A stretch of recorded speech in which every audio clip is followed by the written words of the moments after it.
ಇವತ್ತಿನಿಂದ 4 ದಿನಗಳವರೆಗೆ, ಗುರುವಾರದವರೆಗೆ ನಿವೇದಿತಾ ಪಶ್ಚಿಮದಿಂದ ಹೆಕ್ಕಿ ತಂದ ಮುತ್ತು ಅನ್ನೋ ವಿಷಯವಾಗಿ ಉಪನ್ಯಾಸ ನಡೀಲಿಕ್ಕಿದೆ. ಶ್ರೀಮತಿ ರಾಜಲಕ್ಷ್ಮಿ ಆನಂದ್ ಮತ್ತು ಶ್ರೀ ಎಚ್.ಎನ್. ಆನಂದ್ ದತ್ತಿಯ ಆಶ್ರಯದಲ್ಲಿ ಮತ್ತು ಶ್ರೀ ನಾಗರಾಜ್ ಅಕ್ಕಿ ಹೆಬ್ಬಾಳ್ ದತ್ತಿಯ ಆಶ್ರಯದಲ್ಲಿ ಈ 4 ದಿನಗಳ ಕಾರ್ಯಕ್ರಮ ನಡೀಲಿಕ್ಕಿದೆ. ಈ ಕಾರ್ಯಕ್ರಮವನ್ನು ನಡೆಸಿಕೊಡ್ಲಿಕ್ಕಿರುವ ಶ್ರೀ ಚಕ್ರವರ್ತಿ ಸೂಲಿಬೆಲೆಯವರು ನಮ್ಮೊಂದಿಗಿದ್ದಾರೆ. ಅವರಿಗೆ ತಮ್ಮೆಲ್ಲರ ಪರವಾಗಿ, ದತ್ತಿಯ ಪ್ರಾಯೋಜಕರ ಪರವಾಗಿ, ಸಂಸ್ಥೆಯ ಪರವಾಗಿ ಸ್ವಾಗತವನ್ನು ಕೋರ್ತೇನೆ.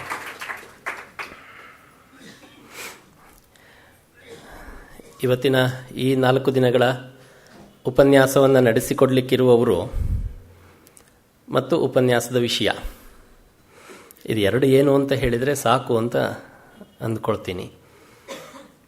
ಚಕ್ರವರ್ತಿಯವರು ನಮಗೆಲ್ಲರಿಗೂ ಚಿರಪರಿಚಿತರು. ತಮ್ಮ ಇಂಜಿನಿಯರಿಂಗ್ ವಿದ್ಯಾಭ್ಯಾಸದ ನಂತರ ಪೂರ್ಣ ಪ್ರಮಾಣದಲ್ಲಿ ಸಾಮಾಜಿಕ ಚಟುವಟಿಕೆಗಳಿಗಾಗಿ ಭಾರತೀಯ ಸಮಾಜವನ್ನು, ಸಮಾಜದ ಸಾಂಸ್ಕೃತಿಕ ಸತ್ವವಂತಿಕೆಯನ್ನು ಪುನರುಜ್ಜೀವನಗೊಳಿಸಬೇಕು ಅನ್ನುವ ನೆಲೆಯಲ್ಲಿ ಕ್ರಿಯಾಶೀಲರಾಗಿರುವವರು ಚಕ್ರವರ್ತಿ. ಅವರ 10 ಹಲವು ಕಾರ್ಯಕ್ರಮಗಳನ್ನು ನಾವೆಲ್ಲರೂ ನೋಡಿದ್ದೀವಿ. ಅದು ವಾಹಿನಿಗಳ, ಕನ್ನಡ ವಾಹಿನಿಗಳಲ್ಲಿ ಬರ್ತಿರ್ತಕ್ಕಂಥ ಭಾರತ ದರ್ಶನ, ದೇಗುಲ ದರ್ಶನ ಕಾರ್ಯಕ್ರಮಗಳಿಂದ ಹಿಡಿದು,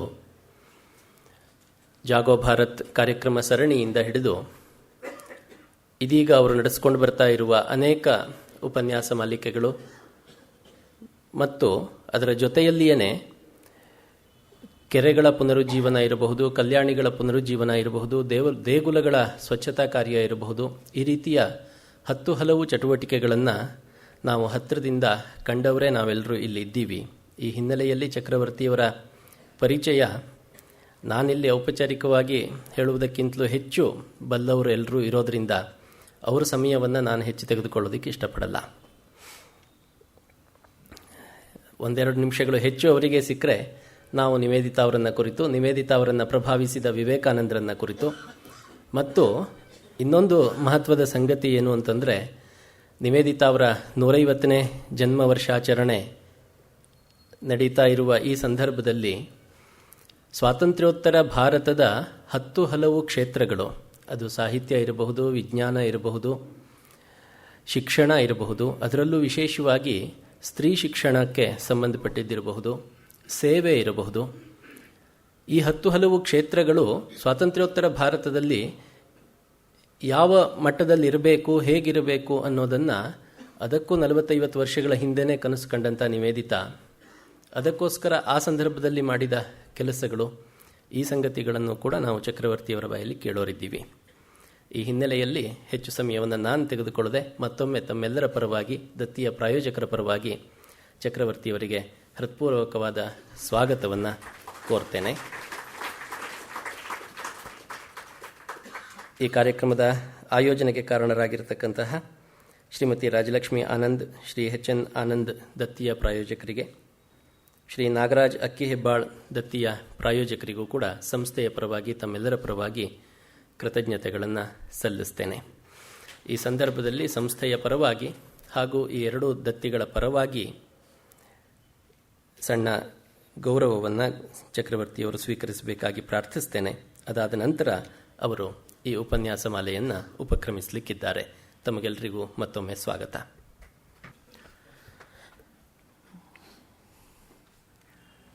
ಜನನೀಂ ಶಾರದಾಂ ದೇವೀಂ ರಾಮಕೃಷ್ಣಂ ಜಗದ್ಗುರುಂ ಪಾದಪದ್ಮೇ ತಯೋರ್ಶ್ರಿತ್ವಾ ಪ್ರಣಮಾಮಿ ಮುಹುರ್ಮುಹುಃ. ರತ್ನಾಕರಾಧೌತಪದಾಂ ಹಿಮಾಲಯ ಕಿರೀಟಿನೀಂ ಬ್ರಹ್ಮ ರಾಜರ್ಷಿ ರತ್ನಾಢ್ಯಾಂ ವಂದೇ ಭಾರತ ಮಾತರಂ. ಗೋಖಲೆ ಸಾರ್ವಜನಿಕ ಸಂಸ್ಥೆಯ ಎಲ್ಲ ಆದರಣೀಯ ಹಿರಿಯರಿಗೆ ಅನೇಕ ವರ್ಷಗಳಿಂದಲೂ ಇಲ್ಲಿ ಅನೇಕ ಕಾರ್ಯಕ್ರಮಗಳಲ್ಲಿ ಭಾಗಿಯಾಗ್ತಾ ಬಂದಿರುವಂಥ ಆ ಶುದ್ಧ ಹೃದಯದ ಮನಸ್ಸುಗಳಿಗೆ ಅತ್ಯಂತ ಪ್ರೀತಿಪೂರ್ವಕವಾದ ನಮಸ್ಕಾರಗಳನ್ನು ಸಮರ್ಪಿಸ್ತೀನಿ. ಗೋಖಲೆಯ ಕಾರ್ಯಕ್ರಮದಲ್ಲಿ ಭಾಗವಹಿಸೋದು ನಿಮಗೆ ಕೇಳೋದು ಎಷ್ಟು ಆನಂದವೋ ಈ ವೇದಿಕೆ ಮೇಲೆ ನಿಂತ್ಕೊಂಡು ಮಾತಾಡೋದು ಅಷ್ಟೇ ಆನಂದ. ಅಷ್ಟು ಪ್ರತಿಷ್ಠಿತವಾದ ಒಂದು ವೇದಿಕೆ ಇದು ಅಂತ ನಾನು ಪದೇ ಪದೇ ಅಂದ್ಕೊಳ್ತೀನಿ. ಯಾವಾಗಲಾದರೂ ಗೋಖಲೆಯವರು ಕರೆದಾಗ ಅದೊಂಥರ ಹೆಮ್ಮೆಯ ಫೀಲಿಂಗ್. ಅದು ಗೋಖಲೆಗೆ ಹೋಗಿ ಮಾತಾಡ್ತಿದ್ದೀವಲ್ಲ ಅಂತ. ಮಾತಾಡೋದು ತೊದಲು ನುಡಿಯೇ ಗೊತ್ತು ನನಗೆ, ಆದರೆ ಅವಕಾಶ ಗೋಖಲೆಯಲ್ಲಿ ಸಿಗೋದು ಒಂದು ಹೆಮ್ಮೆಯ ಸಂಗತಿ. ಅದರಲ್ಲೂ ಪ್ರತಿ ಬಾರಿ ಬಂದಾಗಲೂ ಆದರಣೀಯ ರಾಮಸ್ವಾಮೀಜಿಯವರನ್ನು ಮಾತನಾಡಿಸುವಂಥ ಅವಕಾಶ ಸಿಗುತ್ತೆ, ಸ್ವಲ್ಪ ಹೊತ್ತವ್ರ ಜೊತೆ ಕಾಲ ಕಳೆಯೋ ಅವಕಾಶ ಸಿಗುತ್ತೆ. ಇವೆಲ್ಲವೂ ಏನೇನೇನೋ ಕನಸನ್ನು ಹೊತ್ಕೊಂಡೇ ಗೋಖಲೆಯ ಕಾರ್ಯಕ್ರಮವನ್ನು ಪ್ರೀತಿಯಿಂದ ಇಷ್ಟಪಟ್ಟು ಬರೋದು. ಹೀಗಾಗಿ ಇಲ್ಲಿ ಬಂದಿರುವಾಗ ಬಹಳ ಸಂತೋಷ. ಮೊದಲನೇದೇ ಸಂತೋಷ ಗೋಖಲೆ ಇನ್ಸ್ಟಿಟ್ಯೂಟಿಗೆ ಕಾರ್ಯಕ್ರಮಕ್ಕೆ ಬರೋದು. ಎರಡನೇದು ನನಗೆ ಕೊಟ್ಟಿರುವಂಥ ವಿಷಯವೇ ತುಂಬ ಸುಂದರವಾದ್ದು. ಏನಂತಂದರೆ, ನಿವೇದಿತಾ ಸ್ವಾಮಿ ವಿವೇಕಾನಂದರು ಪಶ್ಚಿಮದಿಂದ ಹೆಕ್ಕಿ ತಂದ ಮುತ್ತು ಅಂತ. ಟೈಟ್ಲ್ ಭಾಳ ಸುಂದರ. ಅದು ಸ್ವಾಮಿ ವಿವೇಕಾನಂದರು ಹೆಕ್ಕಿ ತಂದಿರೋ ಮುತ್ತು. ಅದೊಂದು ಮುತ್ತು, ಅನುಮಾನವೇ ಇಲ್ಲ. ಮುತ್ತು ಸಿಗೋದು ಎಲ್ಲಿ ಅಂದರೆ ಆಳಕ್ಕೆ ಹೋದಾಗ ಮಾತ್ರ ಸಿಗುವಂಥದ್ದು. ಇತ್ತೀಚೆಗೆ ಯಾರೋ ಒಬ್ಬರು ಸಂತರು ಹೇಳ್ತಾ ಇದ್ರು ಬಹಳ ಚೆನ್ನಾಗಿ, ನಾವು ಮೇಲಕ್ಕೆ ತೇಲಿದರೆ ರಾಡಿ ಎಬ್ಬಿಸ್ತೀವಿ ಅಷ್ಟೇ, ಆಳಕ್ಕೆ ಮುಳುಗಿದರೆ ರಾಡಿ ಹೇಳೋದಿಲ್ಲ, ಮುತ್ತು ಸಿಗುತ್ತೆ ಅಂತ. ಆಳಕ್ಕೆ ಹೊಕ್ಕುವಂಥ, ಆಳಕ್ಕೆ ಮುಳುಗು ಹಾಕುವಂಥ ಅಥವಾ ಆಳಕ್ಕೆ ಮುಳುಗು ಹಾಕಿದಂಥ ಸ್ವಾಮೀಜಿಗೆ ಸಿಕ್ಕಂಥ ಮುತ್ತು ಅಂತ ಯಾವುದಾದ್ರೂ ಇದ್ದರೆ ಅದು ನಿವೇದಿತಾ ಅಂತ. ನಾನು ಪದೇ ಪದೇ ನಿವೇದಿತಾ ಬಗ್ಗೆ ಓದುವಾಗ ಅಥವಾ ನಿವೇದಿತಾನು ಓದಿದ ಮೇಲೆಯೇ ನನಗೆ ಅರ್ಥವಾದ ಸಂಗತಿ, ಈ 150ನೇ ಜಯಂತಿಯಲ್ಲಿ, ನಿವೇದಿತಾ 150ನೇ ಜಯಂತಿಯ ಆಚರಣೆಯ ಸಂದರ್ಭದಲ್ಲಿ ನಾವು ರಾಜ್ಯಾದ್ಯಂತ ಸಾಹಿತ್ಯ ಸಮ್ಮೇಳನಗಳನ್ನು ಮಾಡಿದ್ವಿ. ಆಕೆಯ ಹುಟ್ಟಿದಬ್ಬವನ್ನು ಆಚರಣೆ ಮಾಡಬೇಕು, ಏನೆಲ್ಲ ಪ್ರಯತ್ನಗಳನ್ನು ಮಾಡಿದ್ವಿ. ಮಾಡುವ ನೆಪದಲ್ಲಿ ಆಕೆಯನ್ನು ಓದಿದ್ವಿ ಅಂತ. ಏನಾದರೂ ಈ ಕಾಸ್ ಆ್ಯಂಡ್ ಆ್ಯಕ್ಷನ್ ಎರಡೂ ಹೋಗುತ್ತೆ ಅಂತ ಹೇಳ್ತಾರಲ್ಲ, ಹಾಗೆ ಏನೋ ಒಂದು ಆ್ಯಕ್ಷನ್ ಆಗಬೇಕು ಅನ್ನೋ ಕಾರಣಕ್ಕೋಸ್ಕರ ಅಧ್ಯಯನದ ಕಾಸ್ ನಮ್ಮಲ್ಲಿ ಹುಟ್ಕೊಳ್ತು ಅನ್ನೋದನ್ನು ನಾನು ಒಪ್ಕೊಳ್ತೀನಿ. ಈ ಅಧ್ಯಯನ ಮಾಡ್ತಿರುವಾಗ ನನಗೆ ಅನಿಸಿದ್ದು ಒಂದು ಮಾತನ್ನು ತುಂಬ ಸ್ಪಷ್ಟವಾಗಿ ನಿಮ್ಮೆದುರಿಗೆ ಪ್ರಸ್ತುತಪಡಿಸಬೇಕು. ಸ್ವಾಮಿ ವಿವೇಕಾನಂದರು ಅಮೆರಿಕಾದ ಚಿಕಾಗೋದಲ್ಲಿ ಸರ್ವಧರ್ಮ ಸಮ್ಮೇಳನ ನಡೆದಾಗ ಅದಕ್ಕೆ ಅವರು ಭಾಗವಹಿಸಿದರು. ಈ ವರ್ಷ ಅದರದ್ದು 125ನೇ ವರ್ಷದ ಸಂಭ್ರಮಾಚರಣೆ ಇದೆ. ಆ ಭಾಗವಹಿಸಿದಂಥ ಸ್ವಾಮೀಜಿಯವರು ಇಲ್ಲಿಂದ ಹೋಗಬೇಕಾದಾಗ ತುಂಬ ಸ್ಪಷ್ಟವಾದ ದನಿಯಲ್ಲಿ ಹೇಳಿದರು, ನಾನು ಅಮೆರಿಕಕ್ಕೆ ಹೋಗ್ತೀನಿ, ಅಲ್ಲಿಂದ ಭಾರತಕ್ಕೆ ಮರಳಿ ಬರಬೇಕಾದ್ರೆ ಅಮೆರಿಕಾದಲ್ಲಿರುವಂಥ ಭೌತಿಕ ಸಂಪತ್ತನ್ನು ತಗೊಂಡು ಬರ್ತೀನಿ, ಇಲ್ಲಿರುವಂಥ ದಾರಿದ್ರ್ಯವನ್ನು ಹೋಗಲಾಡಿಸಬೇಕು. ಸ್ವಾಮೀಜಿಯ ಕಲ್ಪನೆ ಭಾಳ ಚೆನ್ನಾಗಿತ್ತು. ಭೌತಿಕವಾಗಿರುವಂಥ ಸಂಪತ್ತನ್ನು ತಗೊಂಡು ಬರ್ತೀನಿ ಅಂತ. ಇಲ್ಲಿಂದ ಏನಲ್ಲಿ ಕೊಡ್ತೀರಿ ಅಂದರೆ ಬೌದ್ಧಿಕವಾದ ಸಂಪತ್ತನ್ನು ಅವರಿಗೆ ಧಾರೆ ಎರಿತೀನಿ ಅಂತ. ನಮ್ಮಲ್ಲಿ ಬೌದ್ಧಿಕ ಶ್ರೀಮಂತಿಕೆ ಇತ್ತು, ಅವರಲ್ಲಿ ಭೌತಿಕ ಶ್ರೀಮಂತಿಕೆ ಇತ್ತು. ಇವೆರಡರ ಎಕ್ಸ್ಚೇಂಜಿನ ಕಲ್ಪನೆ ಸ್ವಾಮೀಜಿ ಮಾತಾಡಿದರು. ನಾನು ಸ್ವಾಮೀಜಿಯವರ ಜೀವನವನ್ನು ಓದ್ದಾಗಲೆಲ್ಲ ಇದನ್ನು ಪದೇ ಪದೇ ಆಲೋಚನೆ ಮಾಡ್ತಿದ್ದೆ, ನಿಜ. ಆದರೆ ಸ್ವಾಮೀಜಿ ಭೌತಿಕ ಸಂಪತ್ತನ್ನು ತೊಗೊಂಡು ಬಂದರು ಅಂದರೆ ನಿಜವಾಗ್ಲೂ ಏನನ್ನು ತೊಗೊಂಡು ಬಂದರು ಅಂತ ಯಾವತ್ತೂ ಗೊತ್ತಾಗಲಿಲ್ಲ ಅಂತ. ಸ್ವಾಮೀಜಿ ಏನಾದರೂ ಗೋಣಿ ಚೀಲಗಳಲ್ಲಿ ಡಾಲರ್ಗಳನ್ನು ತುಂಬ್ಕೊಂಡು ಬಂದ್ರ, ಅಮೆರಿಕನ್ ಕರೆನ್ಸಿ ಹೊತ್ಕೊಂಡು ಬಂದ್ರ, ದುಡ್ಡನ್ನು ಕೂಡ ಹಾಕೊಂಡು ಬಂದ್ರ? ಸ್ವಾಮೀಜಿ ದುಡ್ಡಿನ ಬಗ್ಗೆ ತಲೆ ಕೆಡಿಸ್ಕೊಂಡು ಮನುಷ್ಯನೇ ಅಲ್ಲ. ಸ್ವಾಮಿ ವಿವೇಕಾನಂದರ ಬದುಕನ್ನು ನೋಡಿದರೆ ಗೊತ್ತಾಗುತ್ತೆ. ಸ್ವಾಮಿ ವಿವೇಕಾನಂದರು ಅಲ್ಲಿ ಅಫ್ಕೋರ್ಸ್ ಅಲ್ಲಿ ಏನು ಮಾಡಿದ್ರು, ಭಾಷಣ ಮಾಡುವಾಗ ಒಂದಷ್ಟು ಸಂಸ್ಥೆಗಳೊಂದಿಗೆ ಒಪ್ಪಂದ ಮಾಡಿಕೊಂಡು ಆ ಸಂಸ್ಥೆಯವರು ಭಾಷಣ ಏರ್ಪಡಿಸೋದು, ಆ ಸಂಸ್ಥೆ ಜನರನ್ನು ಕರ್ಕೊಂಡು ಬರ್ಲಿಕ್ಕೆ ಬೇಕಾದ ವ್ಯವಸ್ಥೆ ಮಾಡುತ್ತೆ, ಟಿಕೆಟ್ ಇಡುತ್ತೆ, ಬಂದು ದುಡ್ಡಲ್ಲಿ ಇಷ್ಟು ಪಾಲು ಸ್ವಾಮೀಜಿಗೆ, ಇಷ್ಟು ಪಾಲು ಅವರಿಗೆ. ಸ್ವಾಮೀಜಿ ಈ ದೇಶದ ಬಡತನದ ನಿವಾರಣೆಗೆ ಅಲ್ಲಿ ಭಾಷಣ ಮಾಡಿ ದುಡ್ಡು ತಗೊಳ್ತಿದ್ರು. ಆದರೆ ಆಮೇಲೆ ಗೊತ್ತಾಯಿತು, ನನಗೆ ಬರೋ ದುಡ್ಡಲ್ಲಿ ಮ್ಯಾಕ್ಸಿಮಮ್ ಲೂಟಿ ಮಾಡ್ತಾ ಇರೋದು ಈ ಸಂಸ್ಥೆಯವರೇ ಲೂಟಿ ಮಾಡ್ತಿದ್ದಾರೆ ಅಂತ. ಆ ಸಂಸ್ಥೆಯವ್ರ ಜೊತೆ ಕಾಂಟ್ರಾಕ್ಟ್ ಕಳಿಸ್ಕೊಳ್ಳೋದಕ್ಕೆ ಗಳಿಸಿದ್ದಕ್ಕಿಂತ ಹೆಚ್ಚು ಖರ್ಚು ಮಾಡಿದರು. ಅವ್ರ ಪರಿಸ್ಥಿತಿ ಹೇಗಿತ್ತು ಅಂದರೆ, ಒಂದ್ಸಲ ಅವ್ರ ಜೇಬ್ನಲ್ಲಿ ಒಂದಷ್ಟು ದುಡ್ಡಿತ್ತಂತೆ. ಸ್ವಾಮೀಜಿ ನಾನು ಭೌತಿಕ ಸಂಪತ್ತು ಅಂತ ಮಾತಾಡಿದಾಗ ಏನು ಮಾತಾಡಿದ್ರು ಅಂತ ನಿಮ್ಮ ಮುಂದೆ ಪ್ರಸ್ತುತಪಡಿಸ್ಲಿಕ್ಕೋಸ್ಕರ ಅಂದ್ಕೊಳ್ಳೋದು ನಾನು. ಒಂದ್ಸಲ ಒಂದು ಕಾರ್ಯಕ್ರಮದಲ್ಲಿ ಸ್ವಾಮೀಜಿ ಭಾಗವಹಿಸಿದ್ರು. ಕಾರ್ಯಕ್ರಮದಲ್ಲಿ ಮಾತನಾಡೋರು ಹೇಳಿದರು, ನಾವು ಇಂಥವ್ರಿಗೆ ಇಂಥ ಸೇವೆ ಮಾಡ್ತಿದ್ದೀವಿ, ಇಂಥ ಕೆಲಸ ಮಾಡ್ತಿದ್ದೀವಿ, ತುಂಬ ಕಷ್ಟದಲ್ಲಿರೋ ಜನ, ಹಾಗೆ ಹೀಗೆ ಅಂತ ಹೃದಯ ವಿದ್ರಾವಕವಾದ ಎಲ್ಲ ಮಾತುಗಳನ್ನು ಹೇಳಿ, ಇವತ್ತು ನೀವು ನಮಗೆ ದಾನ ಮಾಡಬೇಕು, ಸಹಜವಾಗಿ ದಾನ ಮಾಡಬೇಕು ಅಂತ ಕೇಳಿದಾಗ ಏನು ಹೇಳಿದರು ಅಂದರೆ, ನಿಮ್ಮ ಜೇಬ್ನಲ್ಲಿ ಎಷ್ಟೆಷ್ಟು ಹಣ ಇದೆಯೋ ಇವತ್ತು ನಮ್ಗೆ ಕೊಡಬೇಕು ಅಂತೆಲ್ಲ ಕೇಳಿಬಿಟ್ರು. ಸಹಜವಾಗಿ ಎಲ್ಲರೂ ಕೇಳೋದೆ, ಅಷ್ಟು ಕೇಳಿದ ನಂತರ ನಾವು ಇದ್ದಿದ್ದೆಲ್ಲ ತೆಗೆದು ಹಾಕ್ತೀವ, ಎಷ್ಟು ಹಾಕಬೇಕು ಅಷ್ಟೇ ಹಾಕೋದು. ಆದರೆ ಸ್ವಾಮೀಜಿ ಎಷ್ಟು ಮೂವ್ ಆಗಿಬಿಟ್ಟಿದ್ರು ಅಂತಂದರೆ, ಅವ್ರ ಜೇಬ್ನಲ್ಲಿದ್ದ ಅಷ್ಟೂ ದುಡ್ಡನ್ನು ತೆಗೆದು ಅವ್ರು ಹುಂಡಿ ತೊಗೊಂಬಂದಾಗ ಹಾಕ್ಬಿಟ್ರು. ಪಕ್ಕದಲ್ಲಿದ್ದವ್ರು ಕೇಳಿದ್ರು, ಏನು ಮಾಡಿದ್ರಿ ಸ್ವಾಮೀಜಿ ನೀವು ಅಂದರೆ, ಅವ್ರು ಕೇಳಿದ್ರಲ್ಲಪ್ಪ ಇದ್ದಿದ್ದೆಲ್ಲ ಕೊಡಿ ಅಂತ ಎಲ್ಲ ಕೊಟ್ಬಿಟ್ಟೆ ನಾನು. ಈ ಮನುಷ್ಯ ಹೋಗಿದ್ದೆ ದುಡ್ಡು ತರಲಿಕ್ಕೆ, ಭೌತಿಕವಾದ ಸಂಪತ್ತು ಅನ್ನೋ ಭಾವಿಸೋದೇ ಸತ್ಯ. ಆದರೆ ಅದನ್ನು ತರಲಿಕ್ಕೆ ಅಂತ ಹೋದಂಥ ಮನುಷ್ಯ ಇನ್ಯಾರು ಅಲ್ಲಿ ಕೇಳಿದ್ರು ಅಂತ ಪೂರ್ತಿ ಹಾಕ್ತಾರೆ ಅಂದರೆ, ಅವರ ದೃಷ್ಟಿಯ ಭೌತಿಕ ಸಂಪತ್ತು ಅದೇ ಅಮೇರಿಕನ್ ಕರೆನ್ಸಿ ಆಗಿತ್ತಾ? ಈ ಪ್ರಶ್ನೆಗೆ ಉತ್ತರ ಹುಡುಕೋದು ನಿವೇದಿತಾನ ಅಧ್ಯಯನ ಮಾಡಿದರೆ ಕಷ್ಟ ಆಗಲಾರದು ಅಂತ.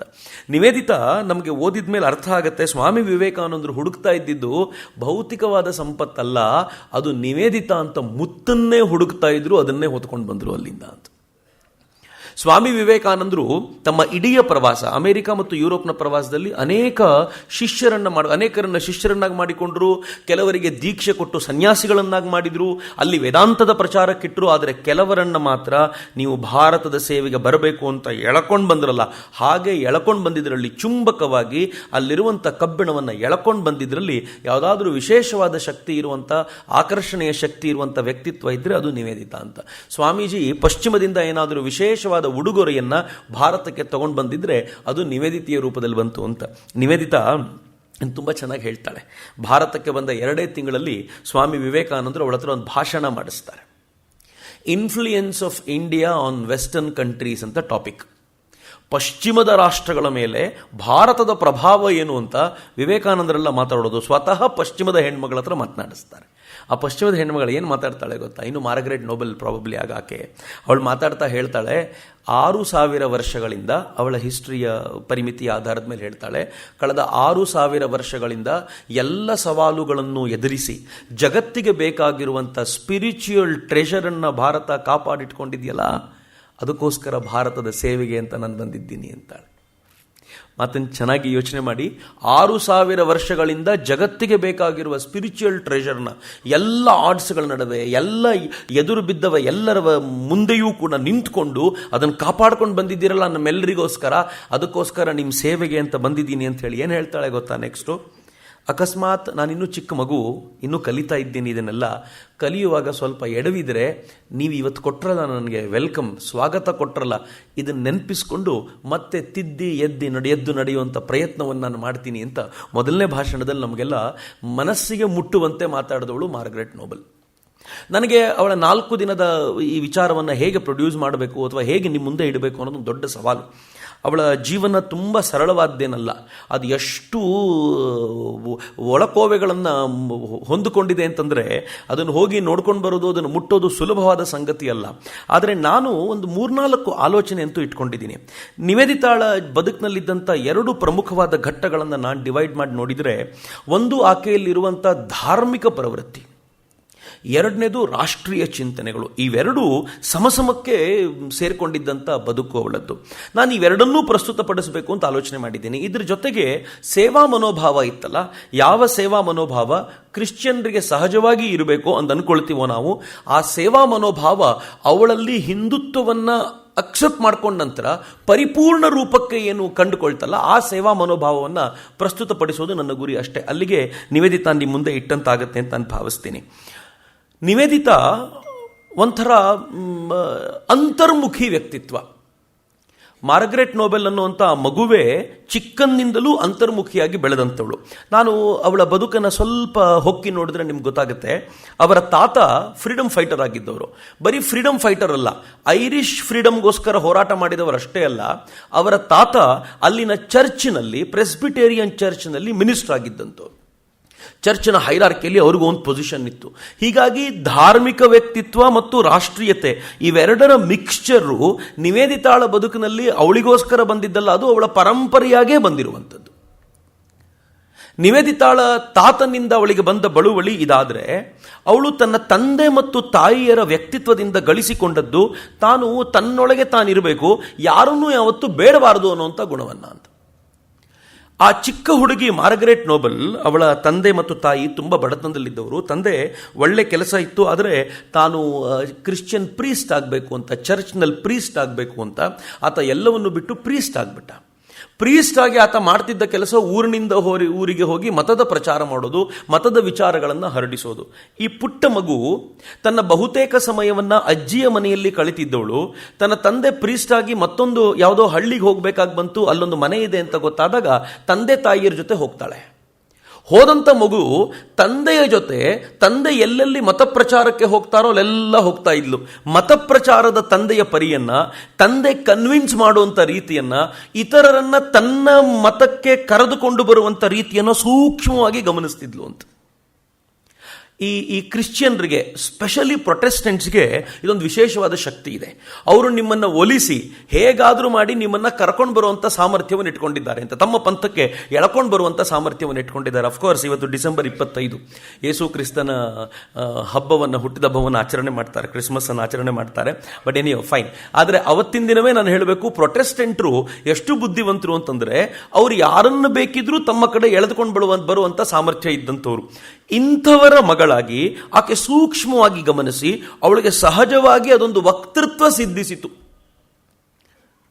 ಅದರ ಜೊತೆಗೆ ಅವಳಿಗೆ ಯೇಸು ಕ್ರಿಸ್ತನ ಮೇಲೆ ಒಲವು, ಪ್ರೀತಿ ಸಹಜವಾಗಿ ಎಲ್ರಿಗೂ ಇರುವಂಥ ಆ ಎಲ್ಲ ಪ್ರೀತಿಯನ್ನು ಬೆಳೆಸ್ಕೊಂಡ್ಳು. ಅವಳನ್ನು ಶಾಲೆಗೆ ಸೇರಿಸಲಾಯಿತು, ರೆಸಿಡೆನ್ಷಿಯಲ್ ಸ್ಕೂಲಿಗೆ ಹೋಗ್ತಾ ಇದ್ದಂಥ ಮಾರ್ಗರೆಟ್ ನೋಬಲ್. ರೆಸಿಡೆನ್ಷಿಯಲ್ ಸ್ಕೂಲ್ ತುಂಬ ಸ್ಟ್ರಿಕ್ಟ್ ಆಗಿತ್ತು. ಎಷ್ಟು ಸ್ಟ್ರಿಕ್ಟ್ ಅಂತಂದರೆ, ಈ ಮಾರ್ಗರೆಟ್ ನೋಬೆಲ್ನ ಕೂದಲು ತುಂಬ ಸುಂದರವಾಗಿದೆ ಅಂತ ಇವಳು ಆಗಾಗ ಕನ್ನಡಿ ಮುಂದೆ ನಿಂತ್ಕೊಂಡು ಅದನ್ನು ಬಾಚ್ಕೊಳ್ತಾಳೆ ಅಂತ ಗೊತ್ತಾದಾಗ ಹೆಡ್ ಮಿಸ್ಟ್ರೆಸ್ ಬಂದು ಆ ಕೂದಲು ಕಟ್ ಮಾಡಿದ್ರು. ಈ ಕೂದಲಿಂದ ನಿನಗೆ ಮೋಹ ಉಂಟಾಗ್ತಿದೆ, ಇದ್ರ ಮೇಲೆ ನಿಂಗೆ ಅಭಿಮಾನ ಜಾಸ್ತಿ ಆಗ್ತಿದೆ ಅಂತ ಕೂದಲು ಕಟ್ ಮಾಡ್ತಿದ್ರು. ಎಷ್ಟರ ಮಟ್ಟಿಗೆ ಸ್ಟ್ರಿಕ್ಟ್ ಆಗಿತ್ತು ಅದು ಅಂತಂದ್ರೆ, ಆ ಸ್ಟ್ರಿಕ್ಟ್ನಿಂದಾಗಿ ಮಾರ್ಗರೆಟ್ ನೋಬೆಲ್ ಒಳಗೆ ಏನು ಅಂತರ್ಮುಖಿ ವ್ಯಕ್ತಿತ್ವ ಒಳಗೆ ಕೂತಿತ್ತಲ್ಲ, ಅದು ಇನ್ನೂ ಅಂತರ್ಮುಖಿ ಆಯಿತು. ಇದು ಎಷ್ಟು ಅಂತರ್ಮುಖಿ ಆಯಿತು ಅಂತಂದ್ರೆ, ತನ್ನ ಕುರಿತಂತೆ ಏನೇ ಸಮಸ್ಯೆ ಆದಾಗೂ ಬೇರೆಯವರಿಗೆ ಕಂಪ್ಲೀಟ್ ಮಾಡೋದಲ್ಲ, ತನ್ನೊಳಗೆ ತಾನು ಬೇಯೋದನ್ನು ರೂಢಿ ಮಾಡಿಕೊಂಡ್ಲು ಅಂತ. ಇದು ಬಹಳ ಒಳ್ಳೆಯ ವ್ಯಕ್ತಿತ್ವ, ಸುಲಭಕ್ಕೆ ಸಿದ್ಧಿಸುವಂಥದ್ದಲ್ಲ. ನಮಗೆಲ್ರಿಗೂ ಏನಾದರೂ ಆದ ತಕ್ಷಣ ಮತ್ತೊಬ್ಬರಿಗೆ ಹೇಳ್ಬಿಟ್ರೇನೇ ಸಮಾಧಾನ. ನಮ್ಮ ಬಗ್ಗೆನೆಲ್ಲ, ನಮ್ಮ ಬಗ್ಗೆ ಹೇಳ್ತೀವೋ ಇಲ್ಲೋ ಗೊತ್ತಿಲ್ಲ, ಪಕ್ಕದವ್ರ ಬಗ್ಗೆ ಗೊತ್ತಾದ್ರೆ ಅಂತೂ 100% ಮತ್ತೊಬ್ಬರಿಗೆ ದಾಟಿಸಿಯೇ ಸಮಾಧಾನ ಆಗೋದು ನಾವು. ಈ ವ್ಯಕ್ತಿತ್ವ ಕಾಮನ್. ಆದರೆ ಈ ಮಾರ್ಗರೆಟ್ ನೋಬೆಲ್ ವ್ಯಕ್ತಿತ್ವ ಹೇಗಿತ್ತು ಅಂದರೆ, ಬೇರೆಯವರ ಬಗ್ಗೆ ಬಿಡಿ, ತನ್ನ ಬಗ್ಗೆಯೂ ಮತ್ತೊಬ್ಬರಿಗೆ ಹೇಳ್ಕೊಳ್ಳಲ್ಲ. ಅವಳ ಜೀವನವನ್ನು ಬರೆದವರು ಹೇಳ್ತಾರೆ, ಅವಳಿಗೆ ಹೇಗಿತ್ತು ಅವಳ ಅಂತರ್ಮುಖಿ ವ್ಯಕ್ತಿತ್ವ. ನಾನು ಹೆಚ್ಚಿನ ಕಾನ್ಸಂಟ್ರೇಷನ್ ಇವತ್ತು ಅದರ ಮೇಲೆ ಕೊಡಬೇಕು ಅಂತ ಅಂದ್ಕೊಂಡಿದ್ದೀನಿ. ಅಂತರ್ಮುಖಿ ವ್ಯಕ್ತಿತ್ವ ಹೇಗಿತ್ತು ಅಂತಂದರೆ, ಅಕಸ್ಮಾತ್ ತಾನೇನಾದರೂ ತಪ್ಪು ಮಾಡಿದ್ದೀನಿ ಅಂತ ತನಗೆ ಗೊತ್ತಾದರೆ, ತನ್ನ ಟೀಚರಿಗೆ ಗೊತ್ತಾಗಲಿಲ್ಲ ಅಂತಾದರೆ, ಅವಳು ತನ್ನ ಟೀಚರಿಗೆ ಹೇಳ್ಕೊಳ್ಬೇಕು ಬಿಡಬೇಕು ಅನ್ನೋಕ್ಕಿಂತ ತನಗೆ ತಾನೇ ಪ್ರಾಯಶ್ಚಿತ್ತ ಮಾಡ್ಕೊಳ್ತಿದ್ಲು. ಹೇಗೆ ಮಾಡ್ಕೊಳ್ತಿದ್ಲು ಅಂತಂದರೆ, ತನ್ನ ಖರ್ಚಿಗೆ ಅಂತ ಕೊಟ್ಟ ದುಡ್ಡನ್ನು ತನ್ನ ತಂಗಿ ಕೊಟ್ಬಿಡ್ತಿದ್ಲಂತೆ. ಸಂಡೇ ಸ್ಪೆಷಲ್ ಏನಾದರೂ ತಿಂಡಿ ಅಂತಿದ್ರೆ ಅದನ್ನು ತಾನು ತಿಂತಿರಲಿಲ್ಲ, ತಾನು ಮಾಡ್ಕೊಳ್ತಾ ಇದ್ದ ಶಿಕ್ಷೆ ಪಕ್ಕದವ್ರಿಗೆ ಟ್ರಾನ್ಸ್ಫರ್ ಮಾಡಿ ನೀ ತಿನ್ನಿದೆ ನಾ ತಿನ್ನಲ್ಲ, ತನಗೆ ತಾನೇ ಚೌಕಟ್ಟು ಹಾಕೊಳ್ಳುವಂಥ ವ್ಯಕ್ತಿತ್ವ. ಈ ವ್ಯಕ್ತಿತ್ವದಲ್ಲಿದ್ದರೆ ಹೆಣ್ಣುಮಗಳು ಹೆಚ್ಚು ಹೆಚ್ಚು ಪ್ರೀತಿಯನ್ನು ಯೇಸುವಿನೊಂದಿಗೆ, ಬೈಬಲ್ನೊಂದಿಗೆ ತೋರಿಸ್ತಾ, ಬೈಬಲಲ್ಲಿರುವಂಥ ಕಥೆಯನ್ನು, ಯೇಸುವಿನ ಜೀವನದ ಕಥೆಯನ್ನು ತನ್ನ ಜೊತೆಯಲ್ಲಿರುವಂಥ ಜೊತೆಗಾರರಿಗೆ ಏನು ಸುಂದರವಾಗಿ ಕಣ್ಣಿಗೆ ಕಟ್ಟುವಂತೆ ಹೇಳ್ತಿದ್ಲು ಅಂತಂದರೆ, ಮುಂದೆ ಅವಳು ಟೀಚರ್ ಆದಾಗ ಅವಳ ಈ ಕಥನದ ಶೈಲಿಯೇ ತುಂಬ ಪಾಪ್ಯುಲರ್ ಆಗಿತ್ತು.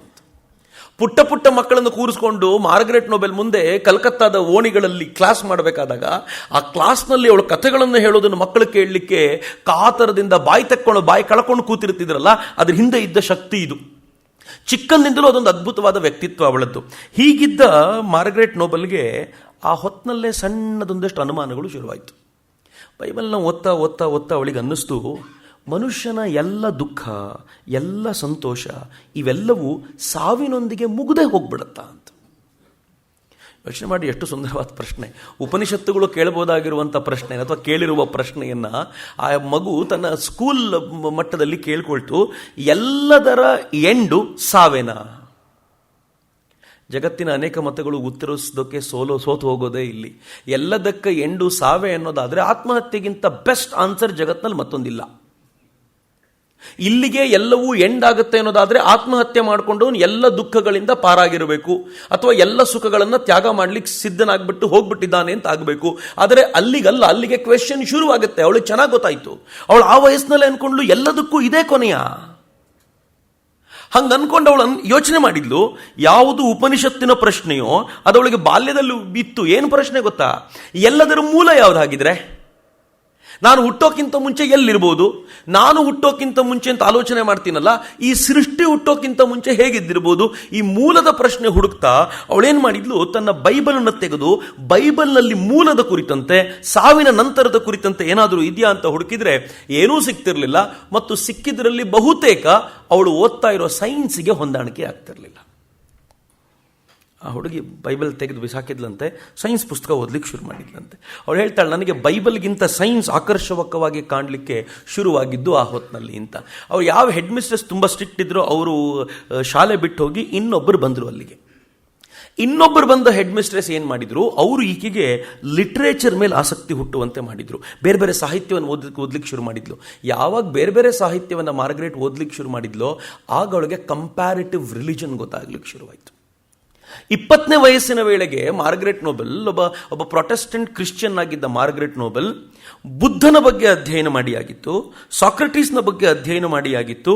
ಆಕೆ ಯೇಸು, ಬುದ್ಧ, ಸಾಕ್ರೆಟೀಸ್ ಮೂವರನ್ನು ಸೇರಿಸಿ ಒಂದು ಲೇಖನವನ್ನು ಬರೆದು ಅದಕ್ಕೆ ಅವಳ ಟೀಚರ್ರೇ ಅದಕ್ಕೆ ಟೀಕೆಗಳನ್ನು ಏನೇನು ಮಾಡಬೇಕು, ಏನು ತಿದ್ದಬೇಕು ಅನ್ನೋದನ್ನು ಬರೆದು ಕೊಟ್ಟಿದ್ರು ಅವಳಿಗೆ. 20 ವಯಸ್ಸಾಗಿರಲಿಲ್ಲ ಇನ್ನೊಳಗೆ. 20ನೇ ವಯಸ್ಸಿಗೆ ಒಬ್ಬ ಕ್ರಿಶ್ಚಿಯನ್ ಆಗಿರುವಂಥ ಹೆಣ್ಮಗಳು ಇಷ್ಟು ಆಲೋಚನೆ ಮಾಡ್ಲಿಕ್ಕೆ ಆಗಿದೆ ಅಂದರೆ ಅಂತರ್ಮುಖಿ ವ್ಯಕ್ತಿತ್ವ ಜೋರಾಗಿ ಕೆಲಸ ಮಾಡ್ತಿತ್ತು ಅಂತ. ಅವಳು ಎಲ್ಲಿವರೆಗೂ ಹೇಳ್ತಾಳೆ ಅಂತಂದ್ರೆ, ಯೇಸು ಕ್ರಿಸ್ತ ಹುಟ್ಟುವ ಕೆಲವು ಸಾವಿರ ವರ್ಷಗಳಿಗಿಂತ ಮುಂಚೆ ಹುಟ್ಟಿದ ಬುದ್ಧ ಯೇಸು ಕ್ರಿಸ್ತನ ಯಾವ ಗುಣಗಾನ ಮಾಡ್ತೀವೋ ಅವೆಲ್ಲವನ್ನೂ ತಾನು ಮಾಡಿ ಹೋಗಿದ್ನಲ್ಲ.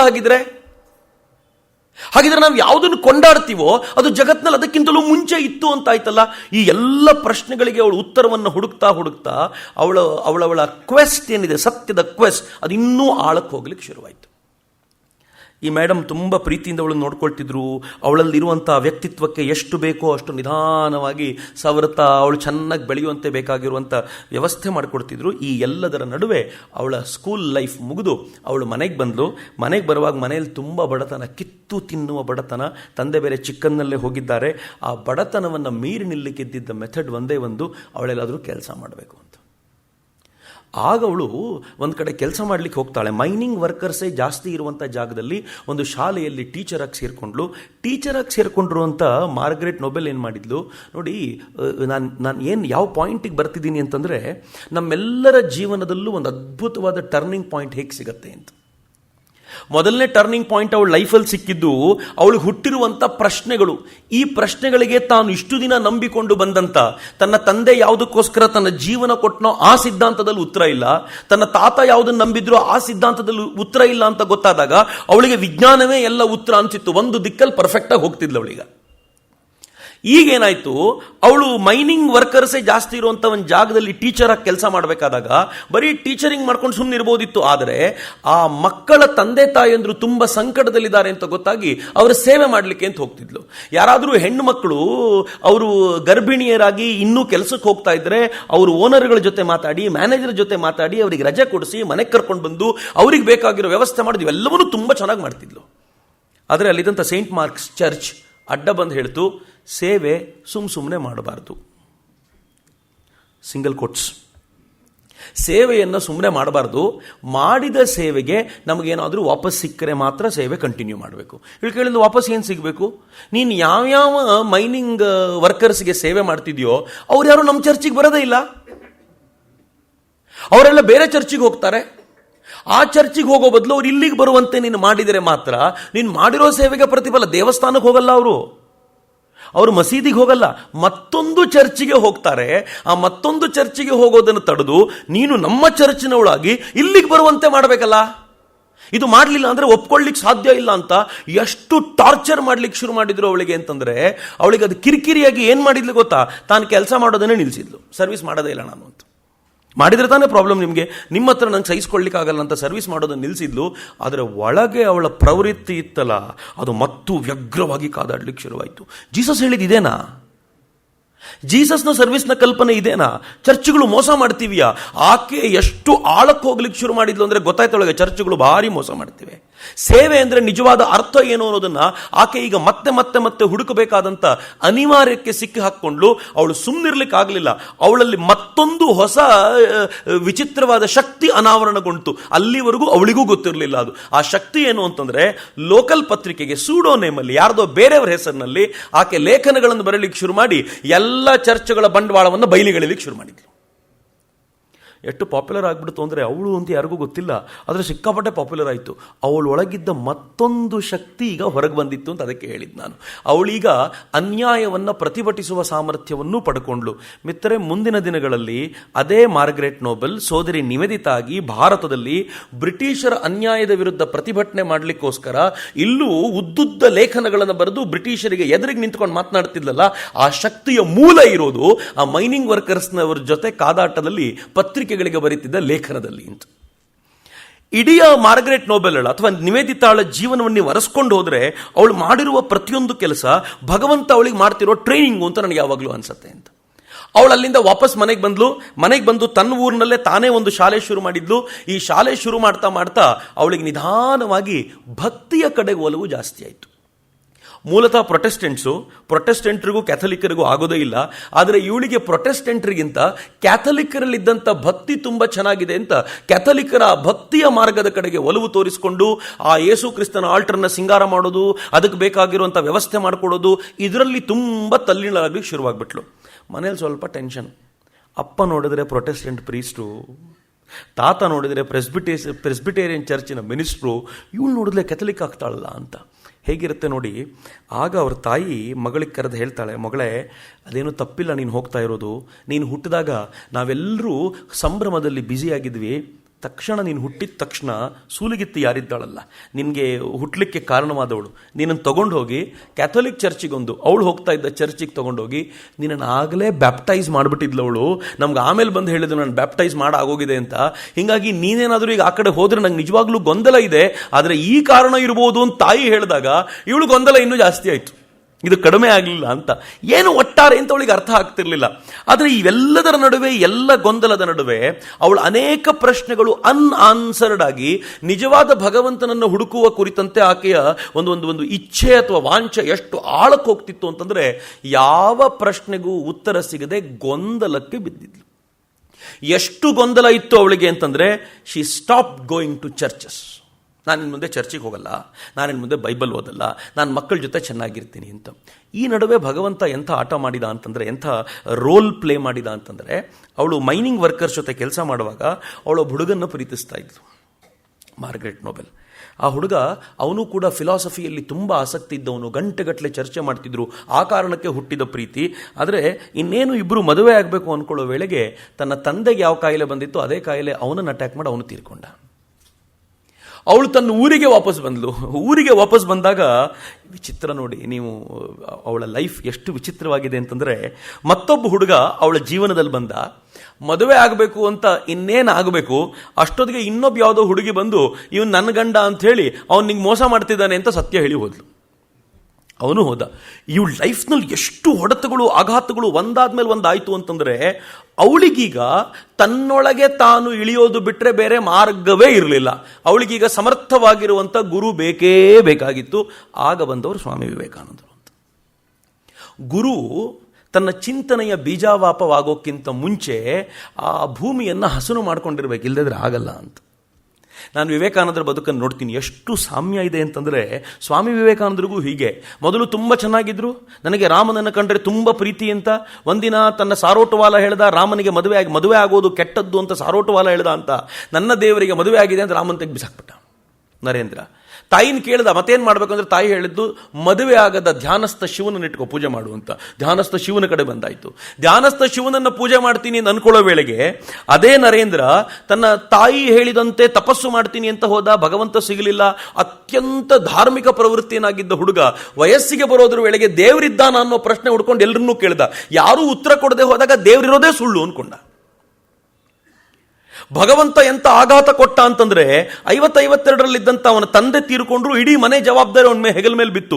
ಎಂಥ ದೊಡ್ಡ ಆಘಾತ, ಬೆಂದು ಹೋಗಿದೆ ಹೃದಯ.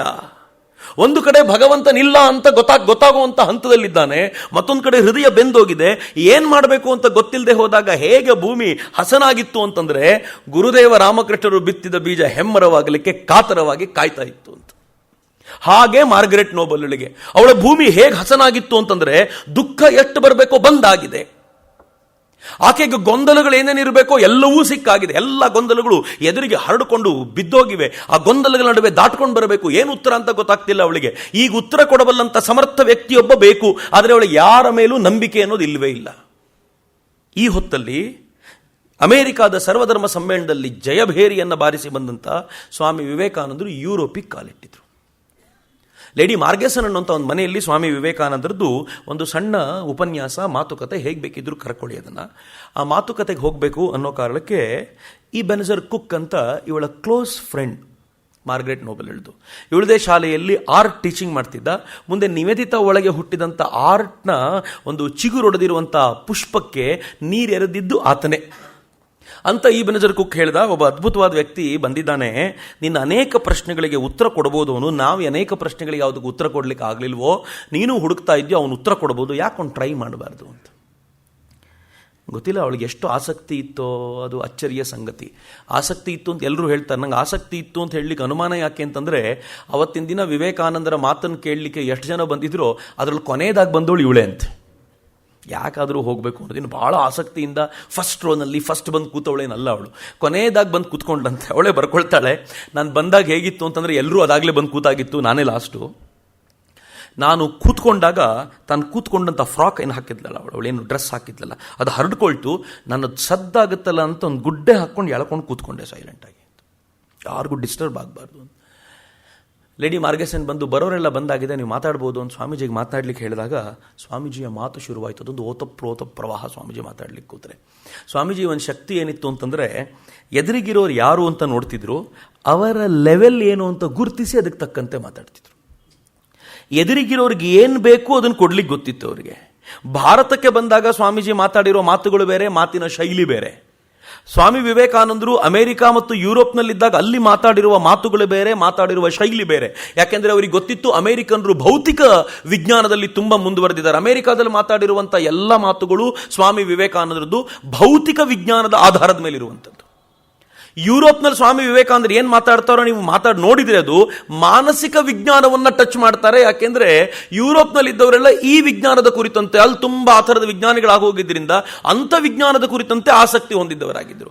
ಸ್ವಾಮೀಜಿ ಇವೆರಡನ್ನೂ ತುಲನೆ ಮಾಡಿಕೊಂಡು ಯಾರಿಗೆ ಏನು ಕೊಡಬೇಕೋ ಅದು ಕೊಡೋದು ಚೆನ್ನಾಗಿ ಗೊತ್ತಿತ್ತು ಅವರಿಗೆ. ಹೀಗಾಗಿ ಸ್ವಾಮೀಜಿಯ ಮಾತು ಶುರುವಾಯಿತು. ಹೇಗೆ ಮಾತಾಡ್ಲಿಕ್ಕೆ ಶುರು ಮಾಡಿದ್ರು ಸ್ವಾಮೀಜಿ ಅಂತಂದ್ರೆ, ಅವ್ರು ಹೇಳ್ಕೊಳ್ತಾಳೆ, ಮಧ್ಯಾಹ್ನ ಆಯಿತು, ಸಂಜೆ ಆಯಿತು, ಸಮಯ ಹೋಗಿದ್ದೇ ಗೊತ್ತಾಗ್ತಿರ್ಲಿಲ್ಲ.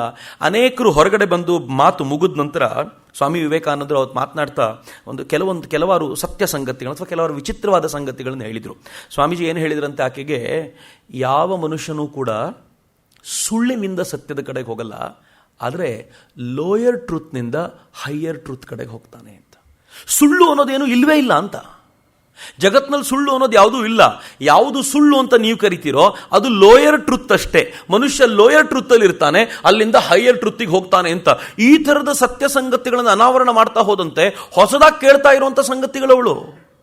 ಆಚೆ ಬಂದಾಗ ಕೆಲವರು ಹೇಳಿದ್ರು ಎಲ್ಲ ಹಳೆದೆ, ಎಲ್ಲ ಕೇಳಿರೋದೆ, ಇದರಲ್ಲೇನು ವಿಶೇಷ ಇದೆ ಅಂದ್ರೆ, ಅವಳು ಬಂದು ತನ್ನ ಡೈರಿಯಲ್ಲಿ ಬರ್ಕೊಳ್ತಾಳೆ, ಹಳೇದ ಇದರಲ್ಲಿ ಒಂದಾದ್ರೂ ಹಳೇದಿದೆಯಾ? ನಾನು ಯಾವುದೂ ಹಳೇದು ಅಂತ ಅನ್ನಿಸ್ಲಿಲ್ಲಪ್ಪ, ಎಲ್ಲ ಹೊಸದಾಗಿದೆ ಅಂತ ಬಹಳ ಖುಷಿಯಿಂದ ಮುಂದೆ ಎಲ್ಲಿ ಅಂತ ಕೇಳ್ಕೊಂಡು ನೆಕ್ಸ್ಟ್ ಹೋದ್ಲು. ಪ್ರತಿ ಸಲ ಈಗ ಹೋಗ್ತಾ ಇರಬೇಕಾದ್ರೆ ಅವಳ ವ್ಯಕ್ತಿತ್ವದೊಳಗೊಂದು ಮಹತ್ವವಾದ ಬದಲಾವಣೆ ಬರ್ತಿತ್ತು. ಅದರ ಅರ್ಥ ವಿವೇಕಾನಂದರು ಹೇಳಿದ ಎಲ್ಲವನ್ನೂ ಆಕೆ ಅಕ್ಸೆಪ್ಟ್ ಮಾಡ್ತಿದ್ಲು ಅಂತಲ್ಲ. ಸ್ವಾಮಿ ವಿವೇಕಾನಂದರು ಮುತ್ತನ್ನು ಹೆಕ್ಕಬೇಕಾದಾಗಲೂ ಕೂಡ ಸ್ವಾಮೀಜಿ ಯಾವುದನ್ನೂ ಎತ್ಕೊಂಡು ಬರಲಿಲ್ಲ. ಅವ್ರಿಗೆ ಬೇಕಾದಂಥ ಮುತ್ತಾಗಿ ಅವಳಿದ್ಲು ಅನ್ನೋದಕ್ಕೆ ಅನೇಕ ಪ್ರೂಫ್ಸ್ ಇತ್ತು ಅಂತ. ಸ್ವಾಮಿ ವಿವೇಕಾನಂದರು ಅವಳೆದುರಿಗೆ ಮಾತಾಡ್ತಿರ್ಬೇಕಾದಾಗ ಎಲ್ಲರೂ ಒಂದ್ಸಲ ಮಾರ್ಗರೆಟ್ ನೋಬೆಲ್ ನೋಡೋರು. ಪೂರ್ತಿ ಮುಗಿದ ನಂತರ ಏನೋ ಪ್ರಶ್ನೆನೇ ಕೇಳಲಿಲ್ಲ ಅವಳು ಅಂತ. ಅವಳು ಪ್ರಶ್ನೆ ಕೇಳದ ದಿನವೇ ಇಲ್ಲ ಅಂತ. ಅವಳಿಗೆ ಬಟ್ ಅನ್ನೋದೊಂದು ಅವಳ ಜೀವನದಲ್ಲಿ ಸದಾ ಇರುವಂಥ ಜೊತೆಗಾರ ಅಂತ. ಸ್ವಾಮೀಜಿ ಏನೇ ಹೇಳಿದ್ರು, Swamiji what you said is right but Swamiji ಅಂತ ಒಂದು ಹೇಳಲಿಲ್ಲ ಅಂದರೆ ಅವಳು ಮುಗಿಯೋದೇ ಇಲ್ಲ. ಅನೇಕರು ಹೇಳ್ತಾರೆ, ಯಾವತ್ತಾದರೂ ಮಾರ್ಗರೆಟ್ ನೋಬೆಲ್ ಬಂದಿಲ್ಲ ಅಂದರೆ ಕಾರ್ಯಕ್ರಮಕ್ಕೆ ಸ್ವಾಮೀಜಿಯವ್ರ ಮಾತು ಕೇಳಲಿಕ್ಕೆ ಅವ್ರಿಗೆ ಬೇಸರ ಆಗೋದಂತ. ಯಾಕೆ ಅಂದರೆ ನನ್ನ ಮನಸ್ಸಿನಲ್ಲಿ ಏನೇನು ಪ್ರಶ್ನೆ ಇದ್ದಿರ್ಬೋದೋ ಅದನ್ನು ಕೇಳಲಿಕ್ಕೆ ಅವಳೇ ಸರಿ ಅಂತ, ನನಗೆ ಕೇಳಲಿಕ್ಕೆ ಆಗದೆ ಇರೋದನ್ನು ಅವಳು ಸಮರ್ಥವಾಗಿ ಕೇಳ್ತಿದ್ಲು ಅಂತ. ಸ್ವಾಮೀಜಿ ಒಂದ್ಸಲ ತಮಾಷೆಗೆ ಅವಳಿಗೆ ಹೇಳ್ತಾರೆ, ಸ್ವಾಮೀಜಿ ಮಾರ್ಗೋಟ್ ಅಂತಿದ್ರು ಅವಳಿಗೆ, ಮಾರ್ಗೋಟ್ ಯಾವತ್ತು ನಿನ್ನ ಜೀವನದಲ್ಲಿ ಈ ಬಟ್ ಹೋಗುತ್ತಲ್ಲ ಅವತ್ತು ನಿಂಗೆ ಸಾಕ್ಷಾತ್ಕಾರ ಆಗೋದು ಗ್ಯಾರಂಟಿ ಇತ್ತು. ಅಷ್ಟು ಬಟ್ಟುಗಳು ಅವಳದ್ದು. ಸ್ವಾಮೀಜಿ ಅವಳು ಎಲ್ಲ ಬಟ್ಟುಗಳಿಗೂ ಉತ್ತರ ಹೇಳ್ತಿದ್ರು ಅಂತ. ಅವಳು ಏನೇ ಕೇಳಿದ್ರು ಅವಳಿಗೆ ಈ ಅನಲಿಟಿಕಲ್ ಸೈಕಾಲಜಿ ಮೇಲೆ ಭಯಂಕರ ಹುಚ್ಚು. ಅವಳು ತುಂಬ ಮಕ್ಕಳ ಸೈಕಾಲಜಿ, ಮಕ್ಕಳ ಪೇರೆಂಟ್ಸ್ ಹೇಗಿರಬೇಕು ಇವೆಲ್ಲದ್ರ ಬಗ್ಗೆ ತುಂಬ ಆಳಕ್ಕೆ ಅಧ್ಯಯನ ಮಾಡಿದ್ರಿಂದ ಅನಲಿಟಿಕಲ್ ಸೈಕಾಲಜಿ ಮೇಲೆ ಮಾತಾಡ್ತಿದ್ರು. ಸ್ವಾಮಿ ವಿವೇಕಾನಂದರಿಗೆ ಇದು ಯಾವುದೂ ಕೂಡ ಹೊಸತಲ್ಲ. ಲೀಲಾಜಾಲವಾಗಿ ಬೆಕ್ಕು ಇಲಿಯೊಂದಿಗೆ ಆಟ ಆಡೋ ಥರ ಆಟ ಆಡ್ತಿದ್ರು ಸ್ವಾಮಿ ವಿವೇಕಾನಂದರು ಇವ್ರ ಜೊತೆ. ಹೇಗಿತ್ತು ಅಂತಂದ್ರೆ, ತಾನು ಕೇಳುವ ಪ್ರಶ್ನೆಗೆ ಅತ್ಯಂತ ವೇದಾಂತಬದ್ಧವಾಗಿ ಮತ್ತು ವೈಜ್ಞಾನಿಕವಾಗಿ ಉತ್ತರ ಕೊಡಬಲ್ಲಂತ ಸಾಮರ್ಥ್ಯ ಇದ್ದ ಈ ವ್ಯಕ್ತಿ ನೋಡಿ ಎಷ್ಟು ಗಾಬರಿಯಾದವಳು ಅಂದರೆ, ಈ ವ್ಯಕ್ತಿ ಹತ್ರ ಎಲ್ಲದಕ್ಕೂ ಉತ್ತರ ಇದೆ ಅಂತ ಗೊತ್ತಾಯ್ತು ಅವಳಿಗೆ. ನಿಧಾನವಾಗಿ ಅವಳು ಹೆಂಗಾಯಿತು ಅಂತಂದರೆ, ಸ್ವಾಮಿ ವಿವೇಕಾನಂದರನ್ನ ಗುರು ಅಂತ ಒಪ್ಪಿಕೊಳ್ಳೋ ಸ್ಥಿತಿಗೆ ಬಂದ ಅವಳು ತನ್ನ ಅಂತರ್ಮುಖಿ ವ್ಯಕ್ತಿತ್ವಕ್ಕೆ ಸೂಕ್ತವಾದ ವ್ಯಕ್ತಿ ಸಿಕ್ಕಿದ್ರು ಅಂತ ತನ್ನ ಜೀವನದಲ್ಲಿ ನಡೆದ ಘಟನೆಗಳನ್ನು ಹಂಚಿಕೊಳ್ಳಿಕ್ಕೆ ಶುರು ಮಾಡಿದ್ಲು. ಸ್ವಾಮಿ ವಿವೇಕಾನಂದನ ತನ್ನ ಜೊತೆ ಕರ್ಕೊಂಡು ಹೋಗಿ ತಾನು ಮಾಡ್ತಾ ಇರುವ ಕೆಲಸಗಳನ್ನು ತೋರಿಸ್ಲಿಕ್ಕೆ ಶುರು ಮಾಡಿದ್ಲು. ಇವೆಲ್ಲದರ ನಂತರವೇ ಆಕೆ ಭಾರತಕ್ಕೆ ಬಂದಿತ್ತು. ನಾನು ಧಾರ್ಮಿಕ ಪ್ರವೃತ್ತಿಯ ದೃಷ್ಟಿಯಿಂದ ಮಾತಾಡ್ತಿರೋದ್ರಿಂದ ಬೇರೆಲ್ಲವನ್ನು ಪಕ್ಕಕ್ಕಿಟ್ಟು ಭಾರತಕ್ಕೆ ಬಂದಿರೋ ವಿಷಯಕ್ಕೆ ತಗೊಂಡು ಬರ್ತಾ ಇದ್ದೀನಿ ನಾನು. ಸ್ವಾಮಿ ವಿವೇಕಾನಂದರು ತಮ್ಮ ಜೊತೆ ಮೊದಲನೇ ಬಾರಿಗೆ ಬಂದಾಗ ಅವಳನ್ನು ಕರ್ಕೊಂಡು ಬರಲಿಲ್ಲ. ಆದರೆ ಅವಳೇ ಹಠ ಹಿಡಿದು ಭಾರತಕ್ಕೆ ಬಂದಳು. ಭಾರತಕ್ಕೆ ಬರುವಾಗ ಸ್ವಾಮಿ ವಿವೇಕಾನಂದರು ಅವಳಿಗೊಂದು ಭರವಸೆ ಕೊಟ್ಟಿದ್ದರು. ಭರವಸೆ ಎಷ್ಟು ಚೆನ್ನಾಗಿದೆ ಗೊತ್ತೇನು? ಸ್ವಾಮಿ ವಿವೇಕಾನಂದರು ಹೇಳ್ತಾರೆ, ಬಾ ಭಾರತಕ್ಕೆ ಬಾ, ಆದರೆ ಒಂದೇ ಒಂದು ಕಂಡೀಷನ್ನು, ನನ್ನ ಭಾರತವನ್ನು ಅನವಶ್ಯಕವಾಗಿ ಬೈಯುವಂತಿಲ್ಲ. ಈ ದೇಶದ ಜನ ಮೈ ತುಂಬ ಬಟ್ಟೆ ಹಾಕ್ಕೊಳ್ಳಲ್ಲ, ಈ ದೇಶದ ಜನ ಅನಾಗರಿಕರು, ಈ ದೇಶದ ಜನ ಬಡವರು, ಏನೂ ಮಾತಾಡುವಂಗಿಲ್ಲ. ಬೈಕೊಂಡು ಸಾಕಾಗಿದೆ. ನೀನು ನನ್ನ ದೇಶದ ಜನರಿಗೆ ಬಾಯಿ ಮುಚ್ಚಿಕೊಂಡು ಸೇವೆ ಮಾಡೋದಿದ್ರೆ ಮಾತ್ರ ಬಾ ಅನ್ನೋ ಅರ್ಥದಲ್ಲಿ ಒಂದು ಪತ್ರ ಬರೆದು ಕೊನೆಯಲ್ಲಿ ಏನು ಹೇಳ್ತಾರೆ ಗೊತ್ತಾ ಸ್ವಾಮೀಜಿ? ಬಾ ಮಾರ್ಗೋಟ್, ನನಗೆ ಎಲ್ಲಿವರೆಗೂ ಒಂದು ರೊಟ್ಟಿ ಸಿಗುತ್ತೋ ಈ ದೇಶದಲ್ಲಿ, ಅಲ್ಲಿವರೆಗೆ ನಿನಗೂ ಒಂದು ರೊಟ್ಟಿ ಸಿಗೋ ಥರ ನಾನು ನೋಡ್ಕೊಳ್ತೀನಿ, ಬಾ ನೀನು ನನ್ನ ದೇಶದ ಸೇವೆಗೋಸ್ಕರ ಬಾ ಅಂತ ಕರೆದ್ಬಿಟ್ಟು ಸ್ವಾಮೀಜಿ ಹೇಳ್ತಾರೆ, ನೆನ್ಪಿಟ್ಕೋ, ಇದು ಸಂತನೊಬ್ಬ ಕೊಡ್ತಾ ಇರುವಂಥ ಮಾತು. ಆನೆಯಿಂದ ದಂತ ಹೊರಗೆ ಬರವಲ್ಲದೆ ಹೊರತು ಯಾವತ್ತೂ ಒಳಗೆ ವಾಪಸ್ ಹೋಗಲ್ಲ. ಮಾತು ಕೊಟ್ಟಿದ್ದೀನಿ, ನಿನ್ನ ನೋಡ್ಕೊಳ್ತೀನಿ, ಬಾ ಅಂತ ಕರೆದ್ರು. ಒಬ್ಬ ಗುರು ಕೊಡುವ ಈ ಅಭಯಕ್ಕಿಂತ ದೊಡ್ಡದಿನ್ಯಾವುದಿರ್ಬೋದು ಹೇಳಿ? ಆ ಹೆಣ್ಮಗಳು ಅಲ್ಲಿಂದ ಓಡಿ ಬರ್ತಾಳಲ್ಲ ಭಾರತಕ್ಕೆ. ನಂಗೆ ಭಾಳ ಬಾರಿ ಅನ್ಸೋದು, ಓಡಿ ಬಂದಾಗ ಇಡೀ ಭಾರತದಲ್ಲಿ ಆಕೆ ಗೊತ್ತಿದ್ದಿದ್ದು ಯಾರು? One and only Swami Vivekananda. ಒಬ್ಬನಿಗೋಸ್ಕರ, ತನಗೆ ಗೊತ್ತಿರುವ ತನ್ನೊಬ್ಬ ಗುರುವಿಗೋಸ್ಕರ ಆಕೆ ತನ್ನ ಊರು, ತನ್ನ ದೇಶ, ತನ್ನ ಮನೆ, ತನ್ನ ಗೆಳೆಯರು, ಬಂಧುಗಳು, ತನ್ನ ತಾಯಿ, ತನ್ನ ಸಹೋದರರು, ತನ್ನ ಸಹೋದರಿಯರು ಎಲ್ಲರನ್ನೂ ಬಿಟ್ಟು ಆ ಒಬ್ಬ ವ್ಯಕ್ತಿಗೋಸ್ಕರ ಧಾವಿಸಿ ಬರ್ತಾಳೆ ಅಂದರೆ ಅವಳ ಮಾನಸಿಕ ಶಕ್ತಿ ಎಂಥದ್ದು ಅಂತ ಯಾವಾಗಲಾದರೂ ಯೋಚನೆ ಮಾಡಿ ನೋಡಿ ಅಂತ. ಹಿಂಗೆ ಬಂದವಳಿಗೆ ಸ್ವಾಮಿ ವಿವೇಕಾನಂದರು ಟ್ರೈನ್ ಮಾಡಿದರು. ಅವಳ ಅಂತರ್ಮುಖಿ ವ್ಯಕ್ತಿತ್ವ, ಭಗವಂತನ ಕಡೆಗಿನ ಅವಳ ಹಾದಿ ಯಾವತ್ತೂ ತಪ್ಪದೇ ಇರೋ ಥರ ಅವಳನ್ನು ಟ್ರೈನ್ ಮಾಡಿ ಮೊದಲ 2 ತಿಂಗಳಿಗೆ ಒಂದು ಭಾಷಣ ಏರ್ಪಡಿಸಿದ್ರು ಅವಳದು. ಸ್ವಾಮೀಜಿ ಮನಸ್ಸಿನಲ್ಲಿ ಏನಿತ್ತು ಅಂತಂದರೆ, ಮಾರ್ಗರೆಟ್ ನೋಬೆಲ್ ಆದಷ್ಟು ಬೇಗ ಜನರಿಗೆ ಪರಿಚಯ ಆಗಬೇಕು, ಅವಳನ್ನು ನಿವೇದಿತ ಮಾಡಿ ದೀಕ್ಷೆ ಕೊಟ್ಟು ನಿವೇದಿತ ಮಾಡಿ ಆದಷ್ಟು ಬೇಗ ಪರಿಚಯ ಮಾಡಿಸಿ ಒಬ್ಬರಾದ್ಮೇಲೆ ಒಬ್ಬರಿಗೆ ಪರಿಚಯ ಮಾಡಿಸ್ತಾ ಸ್ವಾಮೀಜಿ ಇವಳ ಪರಿಚಯದ ಚಿಂತನೆ ಕಂಪ್ಲೀಟ್ ಆಗಬೇಕು ಅಂತ ಒಂದು ಯಾತ್ರೆ ಕರ್ಕೊಂಡು ಹೋದ್ರು ಅವಳನ್ನು.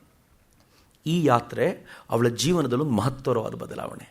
ಭಾರತದ ಕುರಿತಂತೆ ನಾವು ಏನು ಇದುವರೆಗೂ ಅರಿತುಕೊಳ್ಳಲಿಕ್ಕೆ ಸಾಧ್ಯವಾಗಲಿಲ್ವಲ್ಲ, ಅವೆಲ್ಲವನ್ನೂ ನಿವೇದಿತ ಅರಿತುಕೊಂಡಿದ್ದಾಳೆ. ಇದು ಅಪರೂಪದ ಸಂಗತಿ. ಅವಳನ್ನು ಸ್ವಾಮೀಜಿ ಕಾಶ್ಮೀರಕ್ಕೆ ಕರ್ಕೊಂಡು ಹೋದರು, ನೈನಿತಾಲಿಗೆ ಕರ್ಕೊಂಡು ಹೋದರು, ಅಲ್ಲಿಂದ ಆಲ್ಮೋರಾಕ್ಕೆ ಕರ್ಕೊಂಡು ಹೋದರು.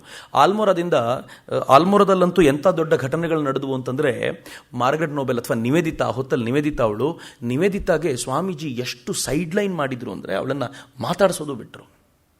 ಅವಳೊಳಗಿರುವಂಥ ವ್ಯಕ್ತಿತ್ವ ಇನ್ನೂ ಘನವಾಗಬೇಕು ಅನ್ನೋ ದೃಷ್ಟಿಯಿಂದ ಯಾವಾಗ ಸ್ವಾಮೀಜಿ ಮಾತಾಡಿಸೋದೇ ಬಿಟ್ಟರೋ ಅವಳನ್ನು ದೂರಕ್ಕೆ ಕೂರಿಸ್ಲಿಕ್ಕೆ ಶುರು ಮಾಡಿದ್ರು. ನಿವೇದಿತಾಗೂ ಒಂದು ಏನು ಅನಿಸಿತ್ತು ಅಂತಂದರೆ, ಸ್ವಾಮೀಜಿಗೆ ನನ್ನನ್ನು ಬಿಟ್ಟರೆ ಬೇರೆ ಯಾರೂ ಇಲ್ಲ, ನನ್ನಷ್ಟು ಪ್ರೀತಿಯವ್ರಿಗೆ ಇನ್ಯಾರ ಮೇಲೂ ಇಲ್ಲ, ಹೀಗಾಗಿ ಸ್ವಾಮೀಜಿ ಮೇಲೆ ತನಗೂ ಒಂದು ಕಂಟ್ರೋಲ್ ಇದೆ ಅಂತ. ಸ್ವಾಮೀಜಿ ಒಂದು ಮಾತು ಹೇಳಿದ್ರು, ನೋಡು ಮಾರ್ಗೋಟ್, ಯಾವುದಾದ್ರೂ ಸಿರಿವಂತನ ಮನೆಯಲ್ಲಿ ನಮ್ಮಪ್ಪನಿಗೆ ನಾನು ಬಿಟ್ಟರೆ ಮತ್ತೆ ಯಾರೂ ಇಲ್ಲ, ಆಳು ಕಾಳುಗಳು ಇಲ್ಲ ಅಂತ ಮಗಳು ಯಾವತ್ತೂ ಅಂದ್ಕೊಳ್ಬಾರ್ದು.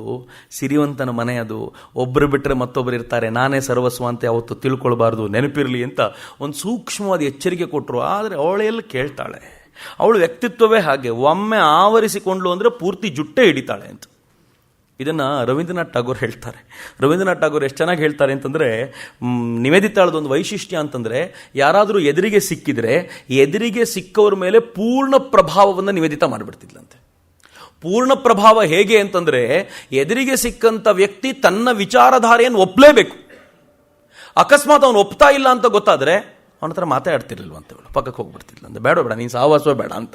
ಅದಕ್ಕೆ ರವೀಂದ್ರನಾಥ್ ಟಾಗೋರ್ ಹೇಳ್ತಾರೆ, ನಾನು ಅವಳ ಹತ್ರ ತುಂಬ ಇನ್ ಡೆಪ್ತ್ ಮಾತಾಡೋದನ್ನು ಯಾವಾಗಲೂ ಅವಾಯ್ಡ್ ಮಾಡ್ತಿದ್ದೆ. ಯಾಕೆ ಅಂತಂದರೆ ನನಗೆ ನಾನಾಗೇ ಇರಬೇಕು ಅಂತ ಭಾಳ ಆಸೆ ಇತ್ತು, ಅದಕ್ಕೋಸ್ಕರ ಅವಳ ಜೊತೆ ಮಾತಾಡೋದನ್ನು ಅವಾಯ್ಡ್ ಮಾಡ್ತಿದ್ದೆ ಅಂತ ರವೀಂದ್ರನಾಥ್ ಟಾಗೋರ್ ಹೇಳ್ತಾರೆ. ಅಂದರೆ ಲೆಕ್ಕ ಹಾಕೊಳ್ಳಿ, ಏನು ಪ್ರಭಾವಯುತವಾದ ಶೈಲಿ ಇದ್ದಿರಬೇಕು ಅವಳದ್ದು. ವಿವೇಕಾನಂದರು ಯಾವಾಗ ಈ ಗಂಭೀರವಾದ ಮಾತುಗಳನ್ನು ಆಕೆಗೆ ಹೇಳಿದ್ರು, ಆಕೆಗೆ ಅರ್ಥ ಆಗಬೇಕಿತ್ತು, ಆದರೆ ಅರ್ಥ ಆಗಲ್ಲ. ಸ್ವಾಮೀಜಿ ಆಕೆಯನ್ನು ಪೂರ್ತಿ ಇಗ್ನೋರ್ ಮಾಡಿದ್ರ ಪ್ರಭಾವ ಆಕೆ ಒಳಗೆ ಬೇಯ್ಲಿಕ್ಕೆ ಶುರುವಾದ್ಲು. ಯಾವ ಥರದ ಬೇಯುವಿಕೆ ಅಂತಂದರೆ, ಆಕೆ ಬೇಯ್ತಾ ಸ್ವಾಮೀಜಿ ಆ ಬೇಯುವಿಕೆಯ ನಡುವೆ ಅವಳ ಆಪ್ತರೆಲ್ಲ ಬಂದು ಸ್ವಾಮೀಜಿಗೆ ಹೇಳಿದ್ರು, ಸ್ವಾಮೀಜಿ ಅವಳನ್ನ ಏನು ಮಾಡ್ತಿದ್ದೀರಿ, ಅವಳನ್ನ ಸರಿ ಮಾಡಿ ಅಂದಾಗ ಸ್ವಾಮೀಜಿ ಹೇಳಿದರು, ಸರಿ ಆಗ್ತಾಳೆ, ತಲೆ ಕೆಡಿಸ್ಕೊಳ್ಬೇಡಿ ಅಂತ. ಸ್ವಾಮೀಜಿ ಅದೊಂದು ದಿನ ಬಂದು, ತಾನೊಂದು 2 ದಿನ ಇರೋದಿಲ್ಲ, ನಾನು 2 ದಿನ ಬಿಟ್ಟು ವಾಪಸ್ ಬಂದ ಮೇಲೆ ಹೃದಯದ ತುಂಬ ಪ್ರೇಮವನ್ನು ಹೊತ್ಕೊಂಡು ಬರ್ತೀನಿ, ತಲೆ ಕೆಡಿಸ್ಕೊಳ್ಬೇಡ ಅಂತ ಹೋದರು. ಆ ಪ್ರೇಮದ ಧಾರೆ ಎರೆದ್ರಲ್ಲ ಸ್ವಾಮೀಜಿ ಬಂದು. ಹೇಗಿತ್ತದು ಅಂತಂದರೆ ಪೂರ್ಣ ಬದಲಾವಣೆ ಆಯಿತು. ಸ್ವಾಮಿ ವಿವೇಕಾನಂದರು ಅವಳಿಗೆ ಹೇಳಿದರು, ಮಗು ಮಾರ್ಗೋಟ್, ಈ ಮಾತು ಬಹಳ ಚೆನ್ನಾಗಿದೆ, ಮಗು Margot, love death, love terrible, love the mother Kali ಅಂತ ಹೇಳಿದರು. ಅವಳಿಗಾಗ ಅರ್ಥ ಆಗಿರಲಿಕ್ಕಿಲ್ಲ. ಮದರ್ ಕಾಳಿಯನ್ನು ಪ್ರೀತಿಸು ಅಂತಂದರೆ ಏನು ಅರ್ಥ ಅಂತ ಆಕೆ ಗೊತ್ತಾಗಿರಲಿಕ್ಕಿಲ್ಲ. ಆದರೆ ಸ್ವಾಮೀಜಿಯ ಮಾತುಗಳನ್ನು ಮೆಲುಕು ಹಾಕ್ತಾ ಇದ್ಲು, ಅದರ ಮೇಲೆ ಧ್ಯಾನ ಮಾಡ್ತಿದ್ಲು. ಸ್ವಾಮೀಜಿ ಕಾಶ್ಮೀರಕ್ಕೆ ಬಂದವರು ಖೀರ್ ಭವಾನಿ ಮಂದಿರಕ್ಕೆ ಹೋಗಿ 8 ದಿನಗಳ ಕಾಲ ಖೀರ್ ಭವಾನಿಯಲ್ಲಿ ಉಳಿದು ಖೀರ್ ಭವಾನಿಯಿಂದ ವಾಪಸ್ ಬಂದು ಒಂದು ಆರ್ಟಿಕಲ್ ಬರೆದರು ಸ್ವಾಮೀಜಿ, ಒಂದು ಕವನ ಬರೆದರು, ಕಾಳಿ ದ ಮದರ್ ಅಂತ. ಆ ಕಾಳಿ ದ ಮದರ್ ಕವನ ಹೇಗಿತ್ತು ಅಂತಂದರೆ ಕಾಳಿಯನ್ನು ಫೀಲ್ ಮಾಡಿದ್ರು ಸ್ವಾಮೀಜಿ ಖೀರ್ ಭವಾನಿಯಲ್ಲಿ. ಖೀರ್ ಭವಾನಿ ಮಂದಿರ ಕಾಶ್ಮೀರದಲ್ಲಿರುವಂಥ ಮಂದಿರ. ಖೀರ್ ಭವಾನಿಗೆ 7 ಅಂತಸ್ತಿನ ಮಂದಿರ ಇತ್ತಂತೆ ಒಂದು ಕಾಲದಲ್ಲಿ. ಅದು 3 ಅಂತಸ್ತಿಗೋ 2 ಅಂತಸ್ತಿಗೋ ಸ್ವಾಮೀಜಿ ಬಂದಾಗಿತ್ತು. ಅಲ್ಲಿಗೆ ಹೋದ ಸ್ವಾಮೀಜಿ ಆ ಖೀರ್ ಭವಾನಿ ಮಂದಿರನ ನೋಡಿಕೊಂಡು ಮ್ಲೇಚ್ಛರು ದಾಳಿ ಮಾಡಿ ಈ ಮಂದಿರನ ಹಾಳು ಮಾಡಿದ್ರಲ್ಲ, ಅವತ್ತು ನಾನಿರಬೇಕಿತ್ತು, ತೋರಿಸ್ತಿದ್ದೆ ಅವರಿಗೆಲ್ಲ ಅಂತ ಸ್ವಾಮೀಜಿ ಮನಸ್ಸಲ್ಲಿ ಅಂದ್ಕೊಂಡ್ರು. ಆಗ ಖೀರ್ ಭವಾನಿ ಮಾತಾಡಿದ್ಲಂತೆ, ಕಾಳಿ ಮಾತಾಡಿದ್ಲಂತೆ, ಮಗು ನಿನ್ನನ್ನು ನಾನು ನೋಡ್ಕೋತಿದ್ದೀನೋ ನನ್ನನ್ನು ನೀನು ನೋಡ್ಕೋತಿದ್ಯಪ್ಪ ಅಂತ ಕೇಳಿದ. ವಿವೇಕಾನಂದರು ಅಲ್ಲಿಗೆ ಪುಟ್ಟ ಮಗುವಾದರು ಅಂತ. ಎಷ್ಟು ಪುಟ್ಟ ಮಗುವಾದರು ಅಂತಂದರೆ ಕಾಳಿಯ ಅದ್ಭುತವಾದ ದರ್ಶನ ಆಗಿರ್ಬೇಕು. ಸ್ವಾಮೀಜಿ ಯಾರಿಗೂ ಹೇಳ್ಕೊಳ್ಳಿಲ್ಲ, ಸ್ವತಃ ನಿವೇದಿತಾಗೂ ಸ್ವಾಮೀಜಿ ಏನೂ ಹೇಳ್ಕೊಳ್ಳಿಲ್ಲ. ಆದರೆ ವಾಪಸ್ ಬಂದು ಮಾರ್ಗರೇಟ್ ನಿವೇದಿತಾ ಅವರು ಕಾಳಿದ ಮದರ್ನು ಕವನವನ್ನು ಬರೆದ್ರಲ್ಲ, ಆ ಕವನವನ್ನು ನೋಡಿ ನಿವೇದಿತಾ ಏನು ಹೇಳ್ತಾಳೆ ಗೊತ್ತಾ? ಪ್ರತಿಯೊಂದು ಪದವೂ ಆ ಕವನದಲ್ಲಿ ಏನಿದೆಯೋ ಸ್ವಾಮೀಜಿ ಫೀಲ್ ಮಾಡಿರೋದು, ಸ್ವಾಮೀಜಿ ಅನುಭವಿಸಿರೋದು. ಹೀಗಾಗಿ ಗೊತ್ತಾಗ್ತಿತ್ತು ಸ್ವಾಮೀಜಿಯಲ್ಲಿ ಬದಲಾವಣೆ ಬಂದಿದೆ ಅಂತ. ಅವಳು ಹೇಳ್ತಾಳೆ, ಸ್ವಾಮೀಜಿ ಅದಾದ್ಮೇಲೆ ಬೈಯೋದು ಬಿಟ್ರು. ಸ್ವಾಮೀಜಿ ಅದಾದ್ಮೇಲೆ ಯಾರಾದರೂ ತಪ್ಪು ಮಾಡಿದಾಗಲೂ ಕೂಡ ಬೈತಾ ಇರಲಿಲ್ಲ. ಯಾಕೆಂದ್ರೆ ಎಲ್ಲವೂ ಕಾಳಿಯ ಲೀಲೆ ಅಂತ ಅರ್ಥ ಆಗೋಗಿತ್ತು ಸ್ವಾಮಿ ವಿವೇಕಾನಂದರಿಗೆ ಅಂತ ಅವಳು ಹೇಳ್ಕೊಳ್ತಾಳೆ. ಅವಳು ಎಲ್ಲಿವರೆಗೂ ಹೇಳ್ತಾಳೆ ಅಂತಂದ್ರೆ, ತನ್ನ ಮಿತ್ರಳೊಬ್ಬಳಿಗೆ ಪತ್ರ ಬರೆದು ಏನು ಹೇಳ್ತಾಳೆ ಗೊತ್ತಾ? ಸ್ವಾಮೀಜಿ ಈಸ್ ನೋ ಮೋರ್ ಅಂತ ಹೇಳ್ತಾಳೆ. Swamiji is dead. ಸ್ವಾಮೀಜಿ ಹೋಗ್ಬಿಟ್ರು ಅಂತ. ಹೋಗ್ಬಿಟ್ರು ಅಂದ್ರೆ ಏನು? ಯಾವ ಸ್ವಾಮೀಜಿ ನಾವು ಅಮೆರಿಕಾದಲ್ಲಿ ಯುರೋಪ್ನಲ್ಲಿ ತಿರುಗಾಡುವಾಗ ನೋಡಿದ್ರಲ್ಲ, ಆ ಸ್ವಾಮೀಜಿ ಈಗಿಲ್ಲ. ಇದು ಬೇರೆಯೇ ಸ್ವಾಮೀಜಿ. ಇವರು ಪೂರ್ತಿ ಭಿನ್ನವಾಗಿದ್ದಾರೆ. ಇಲ್ಲಿ ಇರಬೇಕಿತ್ತು ನೀನು ಅದನ್ನು ಫೀಲ್ ಮಾಡಲಿಕ್ಕೆ, ನನಗೆ ಹೇಗೆ ಎಕ್ಸ್ಪ್ಲೈನ್ ಮಾಡಬೇಕು ಗೊತ್ತಾಗ್ತಿಲ್ಲ ಅಂತ ಈಕೆ ತನ್ನ ಸ್ನೇಹಿತೆಗೆ ಪತ್ರ ಬರೀತಾಳೆ. ಆದರೆ ಆ ಕವನ ಅದು ಎಲ್ಲಿಂದ ಟರ್ನಿಂಗ್ ಪಾಯಿಂಟು ಅರ್ಥ ಆಗಲ್ಲ. ಅವಳು ಸ್ವಾಮಿ ವಿವೇಕಾನಂದರಿಗೆ ಹೇಳ್ತಾಳೆ, ನವ್ I know the love of mother ಅಂತ ಹೇಳ್ತಾಳೆ. ನನಗೀಗ ಅರ್ಥ ಆಗ್ತಿದೆ ಕಾಳಿ ಅಂದರೆ ಏನು ಅಂತ, ನನಗೆ ಕಾಳಿಯ ಪ್ರೇಮ ಅರ್ಥ ಆಗ್ತಿದೆ ಅಂತ ಸ್ವಾಮಿ ವಿವೇಕಾನಂದರ ಹತ್ರ ಆಕೆ ಹೇಳ್ಕೊಳ್ತಾಳೆ. ಹೇಳ್ಕೊಂಡು ನಿಧಾನವಾಗಿ ಕಾಳಿಯ ಪ್ರೇಮಿಯಾಗಿ ಟರ್ನ್ ಆಗ್ತಾಳೆ. ಮಿತ್ರ, ಆಶ್ಚರ್ಯ ಇದು, ನಂಗೆ ಗೊತ್ತಿಲ್ಲ ಇದು ನಾನು ಎಕ್ಸ್ಪ್ಲೈನ್ ಹೇಗೆ ಮಾಡ್ಬೋದು ಅಂತ. ಹೇಗೆ ಯಾವುದಾದ್ರೂ ಒಬ್ಬ ವ್ಯಕ್ತಿ ತನ್ನ ಶ್ರದ್ಧಾ ಕೇಂದ್ರವನ್ನು ಗೊತ್ತಿಲ್ಲದೆ ಶಿಫ್ಟ್ ಮಾಡ್ಕೊಂಡು ಬಿಡ್ತಾನೆ ಅನ್ನೋದೇ ಆಶ್ಚರ್ಯದ ಸಂಗತಿ. ಯಾವಾಗ ಅರಿವಿಲ್ಲದಂತೆ ಶಿಫ್ಟ್ ಆಗುತ್ತಲ್ಲ, ಅದು ನಿಜವಾದ ಮತಾಂತರ ಅಂತ. ಇದು ಮಾಡೋದಿರುತ್ತಲ್ಲ, ಇದಲ್ಲ ಅಂತ. ಮತಾಂತರ ಆಗಬೇಕು, ಮತಾಂತರ ಯಾರು ಮಾಡಬಾರದು ಅಂತ. ಮತಾಂತರ ತಂತಾನೆ ಆಗೋದು. ಅವಳು ತನ್ನ ಒಳಗಿದ್ದಂಥ ಯಾವುದೋ ಒಂದು ಶ್ರದ್ಧಾ ಕೇಂದ್ರವನ್ನು ಕಾಳಿಗೆ ಶಿಫ್ಟ್ ಮಾಡಿಕೊಂಡ್ಳು. ಗೊತ್ತಿಲ್ಲ ನನಗೆ ಎಷ್ಟು ಜನರಿಗೆ ಹೇಗೆ ಅರ್ಥ ಆಗುತ್ತೋ ಅಂತ. ನಾನು ರಾಮಕೃಷ್ಣ ಆಶ್ರಮದಲ್ಲಿ ಇಲ್ಲೇ ವಿದ್ಯಾರ್ಥಿ ಮಂದಿರದಲ್ಲಿ ಓದಬೇಕಾದಾಗ ವಿವೇಕಾನಂದರ ಮೇಲೆ ಪ್ರೀತಿ ಸಿಕ್ಕಾಬಟ್ಟೆ ಇತ್ತು.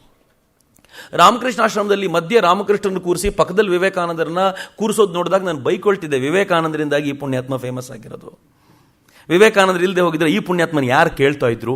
ನಮ್ಮ ಆಲೋಚನೆಗಳು ಹೆಂಗಿದ್ರು ನೋಡಿ. ಕಾಲೇಜ್ ಹುಡುಗ ನಾನು, ಸ್ವಲ್ಪ ದಿಮಾಗ್ ಜಾಸ್ತಿ. ಯಾರು ಫೇಮಸ್ ಮಾಡಿದ್ರು ಈ ವ್ಯಕ್ತಿನ ಮಧ್ಯೆ ಇಟ್ಕೊಂಡು ಪೂಜೆ ಮಾಡ್ತಾರಲ್ಲ, ಇವ್ರಿಗೂ ತಲೆ ಬೇಡವಾ? ವಿವೇಕಾನಂದರನ್ನ ಮಧ್ಯೆ ಇಟ್ಕೋಬೇಕು, ಇವ್ರನ್ನ ಆ ಕಡೆ ಈ ಕಡೆ ಹಾಕಬೇಕು ಅಂತ ಅನ್ಕೊಳ್ತಿದ್ದೆ ನಾನು. ಅದು ಯಾವಾಗ ಗೊತ್ತಿಲ್ಲ, ಅದು ಯಾವ ಟರ್ನಿಂಗ್ ಪಾಯಿಂಟು, ಅದು ಎಲ್ಲಾಯ್ತೋ ಏನಾಯ್ತೋ ಗೊತ್ತಿಲ್ಲ. ರಾಮಕೃಷ್ಣರು ಅಂದರೆ ಏನು ಅಂತ ಅರ್ಥ ಆಗ್ಲಿಕ್ಕೆ ಶುರುವಾಯ್ತಲ್ಲ, ಅದು ಯಾವಾಗ ಅರ್ಥ ಆಯ್ತು ಅಂತ ಗೊತ್ತಿಲ್ಲ. ಮತಾಂತರ ಆಗಿತ್ತು ಅಂತ. ಎರಡೂ ಪಂಥ ಏನು ಬೇರೆ ಅಲ್ಲ. ವಿವೇಕರು ರಾಮಕೃಷ್ಣರ ಶಿಷ್ಯರೇ ಆದರೂ ಕೂಡ ಹೃದಯದಲ್ಲಿ ರಾಮಕೃಷ್ಣರ ಪ್ರತಿಷ್ಠಾಪನೆ ಯಾವಾಗಾಯ್ತು ಗೊತ್ತಾಗಲ್ಲ ಅಂತ.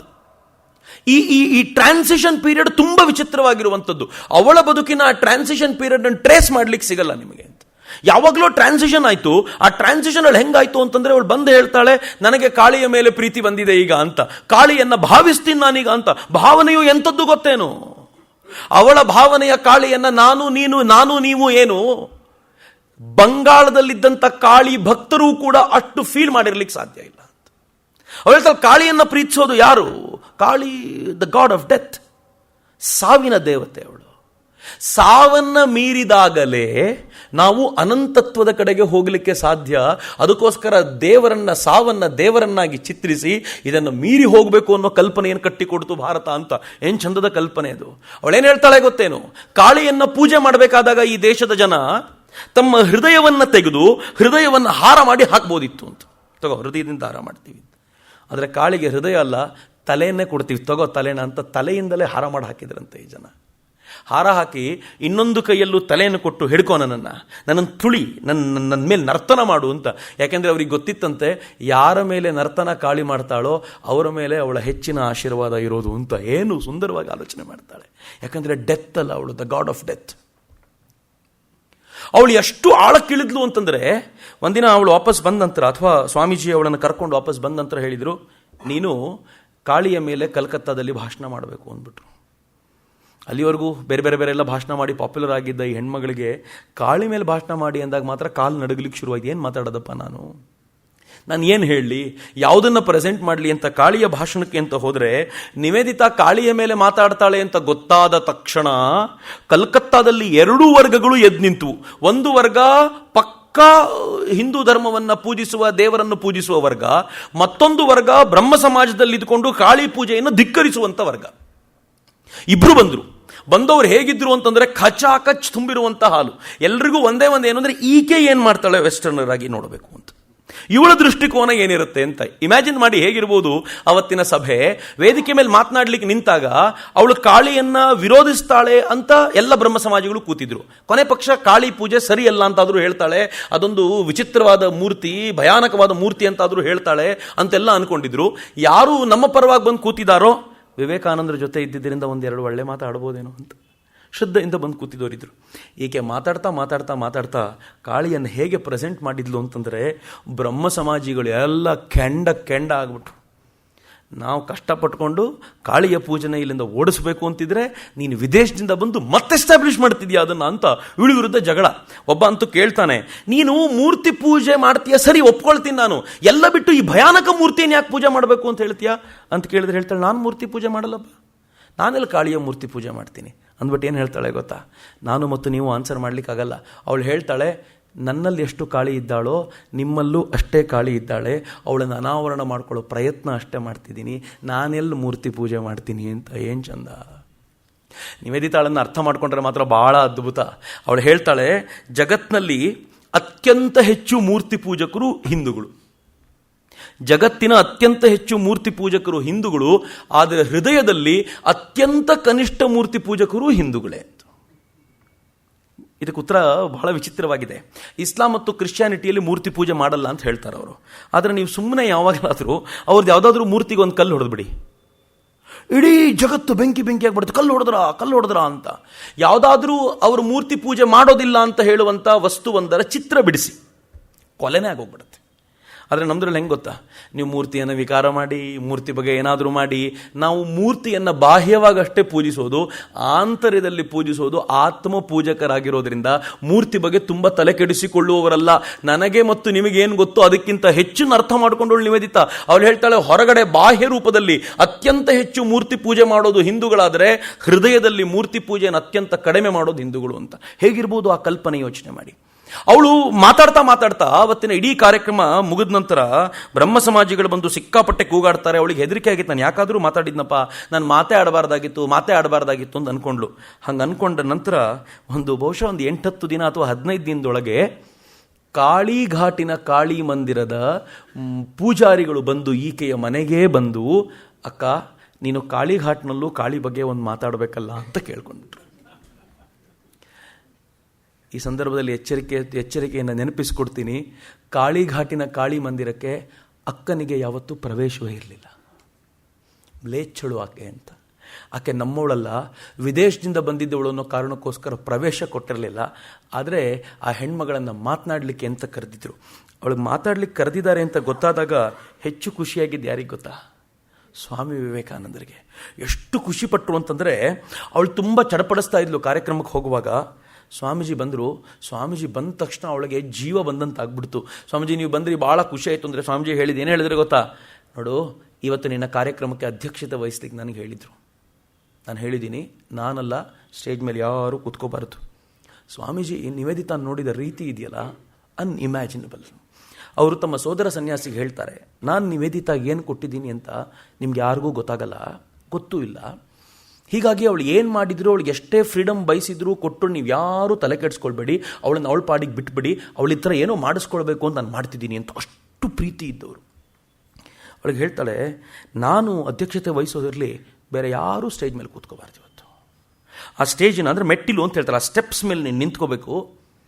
ಹಾಲಲ್ಲಿ ಚೇರ್ ಕೂಡ ಹಾಕಬಾರ್ದು, ಎಲ್ಲರೂ ನಿನ್ನ ಕಾಲು ಬುಡದಲ್ಲಿ ಕೂತಿರಬೇಕು ಅಂತ ಹೇಳಿದ್ದೀನಿ ನಾನು ಇವತ್ತು.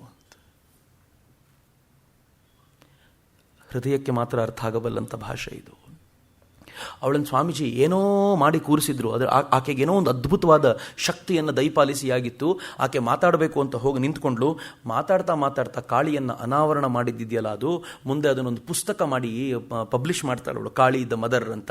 ಆ ಕಾಳಿ ದ ಮದರಲ್ಲಿ ಅವಳೊಂದಷ್ಟು ಸಂಗತಿಗಳನ್ನು ಹಂಚಿಕೊಳ್ತಾಳೆ. ಅದರಲ್ಲಿ ಅತ್ಯಂತ ಮೊದಲನೇದಾಗಿ ಅವಳು ಹೇಳೋದು ಅಂದರೆ ದೇವರ ಕಲ್ಪನೆಯೇ ವಿಚಿತ್ರವಾದ್ದು ಅಂತ. ದೇವರ ಕಲ್ಪನೆ ಪ್ರತಿಯೊಂದು ಭಾಗಕ್ಕೂ ಭಿನ್ನ ಭಿನ್ನ. ಉದಾಹರಣೆಗೆ ಸೆಮಿಟಿಕ್ ರಿಲಿಜನ್ ಅಂತ ನೀವು ಇಟ್ಕೊಂಡ್ರೆ ಅರಬ್ನಲ್ಲಿ ಹೇಗೆ ಅಂತಂದ್ರೆ, ಅರಬ್ ರಾಷ್ಟ್ರಗಳಲ್ಲಿ ಒಬ್ಬ ತಂದೆ ಮನೆಯಿಂದ ದೂರಕ್ಕೆ ಹೋಗಿ ಕೆಲಸ ಮಾಡಿಕೊಂಡು ಸಂಪಾದಿಸ್ಕೊಂಡು ಬರ್ತಾನೆ, ತನ್ನ ಮಕ್ಕಳ ಪರವಾಗಿ ತಾನೇ ಜಡ್ಜ್ಮೆಂಟ್ ಕೊಡ್ತಾನೆ, ಎಲ್ಲ ಕೆಲಸಗಳನ್ನು ತಾನೇ ಮಾಡಿ ತನ್ನ ಮಕ್ಕಳಿಗೆ ಬೇಕಾದ ವ್ಯವಸ್ಥೆ ಮಾಡಿಕೊಡ್ತಾನೆ. ಹೀಗಾಗಿ ಅಲ್ಲಿನ ಪ್ರತಿಯೊಬ್ಬರಿಗೂ ಕೂಡ ದೇವರು ಅಂದ್ರೆ ತಂದೆ ಅಂತ ಭಾವನೆ ಅಂತ. ಆ ತಂದೆಯ ಕಾಲಗಳಲ್ಲಿ ಮಕ್ಕಳ ಆಟ ಆಡುವಾಗ ಇವೆಲ್ಲ ಕಲ್ಪನೆ ಇಟ್ಕೊಂಡು ದೇವರು ಅಂದ್ರೆ ತಂದೆ ಅನ್ನೋ ಭಾವನೆ ಅಂತ. ಆದರೆ ಈಸ್ಟಲ್ಲಿ ಬಂದರೆ, ವಿಶೇಷವಾಗಿ ಭಾರತದಲ್ಲಿ ಎಲ್ಲ ಮನೆಯಲ್ಲಿ ಮತ್ತು ಇಡೀ ಜವಾಬ್ದಾರಿಯ ನೊಗವನ್ನು ಹೊತ್ತಿರೋದು ತಾಯಿಯಾಗಿರೋದ್ರಿಂದ ಇಲ್ಲಿ ದೇವರನ್ನ ತಾಯಿಯ ರೂಪದಲ್ಲಿ ಕಾಣಲಿಕ್ಕೆ ಸಾಧ್ಯವಾಗುತ್ತೆ. ಮತ್ತು ಭಾರತದಲ್ಲಿ ಮಾತ್ರ ಇದು ಅಪರೂಪದ ಮಟ್ಟಕ್ಕೇರಿದೆ ಅಂತ ಬರೀತಾಳೆ. ಅವ್ರು ಹೇಳ್ತಾಳೆ, ಪಶ್ಚಿಮದಲ್ಲಿ ವಿಶೇಷವಾಗಿ ಅಮೆರಿಕ ಯುರೋಪ್ನಲ್ಲಿ ಹೇಗೆ ಅಂತಂದ್ರೆ, ಒಂದು ಹೆಣ್ಣು ಮಗಳು ತಾಯಿ ಹೌದು, ಆದರೆ ಆಕೆಯ ಕೈಗಳು ಸಿಂಹಾಸನವಾಗಿ ಜಗತ್ತನ್ನು ಆಶೀರ್ವದಿಸಬೇಕಾಗಿರುವಂಥ ಮಗನಿಗೆ ಸಿಂಹಾಸನವಾಗುತ್ತೆ ಅಂತ. ತನ್ನ ತಾಯಿಯ ಕೈಗಳ ಸಿಂಹಾಸನದ ಮೇಲೆ ಕುಳಿತಿರುವಂಥ ಮಗ ಇಡೀ ಜಗತ್ತಿಗೆ ಆಶೀರ್ವಾದ ಮಾಡ್ತಾನಲ್ಲಿ ಕೂತ್ಕೊಂಡು, ತಾಯಿ ಅಲ್ಲ. ಆದರೆ ಭಾರತದಲ್ಲಿ ಹಾಗಲ್ಲ ಅಂತ. ಭಾರತದಲ್ಲಿ ತಾಯಿಯೇ ಮಾಡೋದು ಎಲ್ಲವನ್ನು.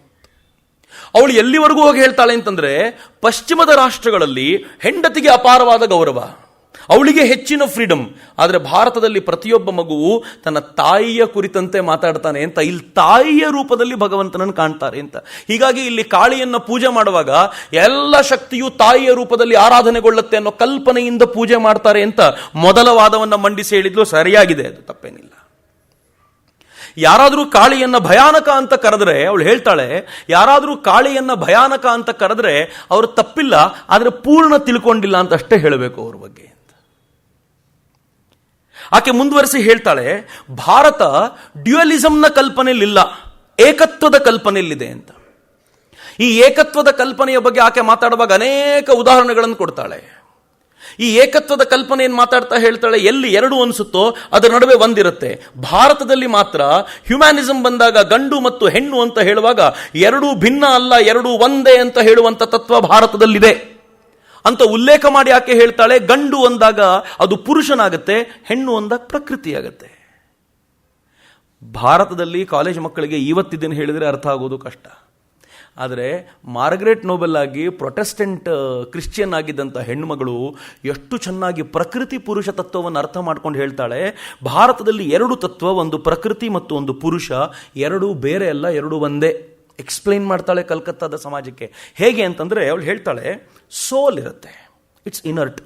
ಇನರ್ಟ್ ಅನ್ನೋದು ಒಂದು ವಿಶೇಷವಾದ ಕ್ವಾಲಿಟಿ. ಇನರ್ಷಿಯಾ ಅಂದರೆ ಏನು ಅಂದರೆ, ಅದು ತನ್ನ ಪಾಡಿಗೆ ತಾನಿರುತ್ತೆ, ಅದು ನೀವು ಫೋರ್ಸ್ ಹಾಕದೆ ಹೋದರೆ ಅಲಗಾಡಲ್ಲ. ಈಗ ಉದಾಹರಣೆಗೆ ಒಂದು ವಸ್ತು ಚಲಿಸ್ತಾ ಇದ್ರೆ ನೀವು ಮುಟ್ಲಿಲ್ಲ ಅಂತಂದ್ರೆ ಚಲಿಸ್ತಾನೆ ಇರುತ್ತೆ. ಒಂದು ವಸ್ತು ಸುಮ್ಮನಿದ್ರೆ ಸುಮ್ಮನಿರುತ್ತೆ, ನೀವು ಮುಟ್ಟು ತಳ್ಳಿದ್ರೆ ಮಾತ್ರ ಮುಂದಕ್ಕೆ ಹೋಗುತ್ತೆ. ಈ ಸುಮ್ಮನಿರೋದು ಅಥವಾ ಸದಾ ಚಲಿಸ್ತಾ ಇರುವ ಈ ಗುಣ ಇರುತ್ತಲ್ಲ, ದಿಸ್ ಇಸ್ ಕಾಲ್ಡ್ ಇನರ್ಷಿಯಾ.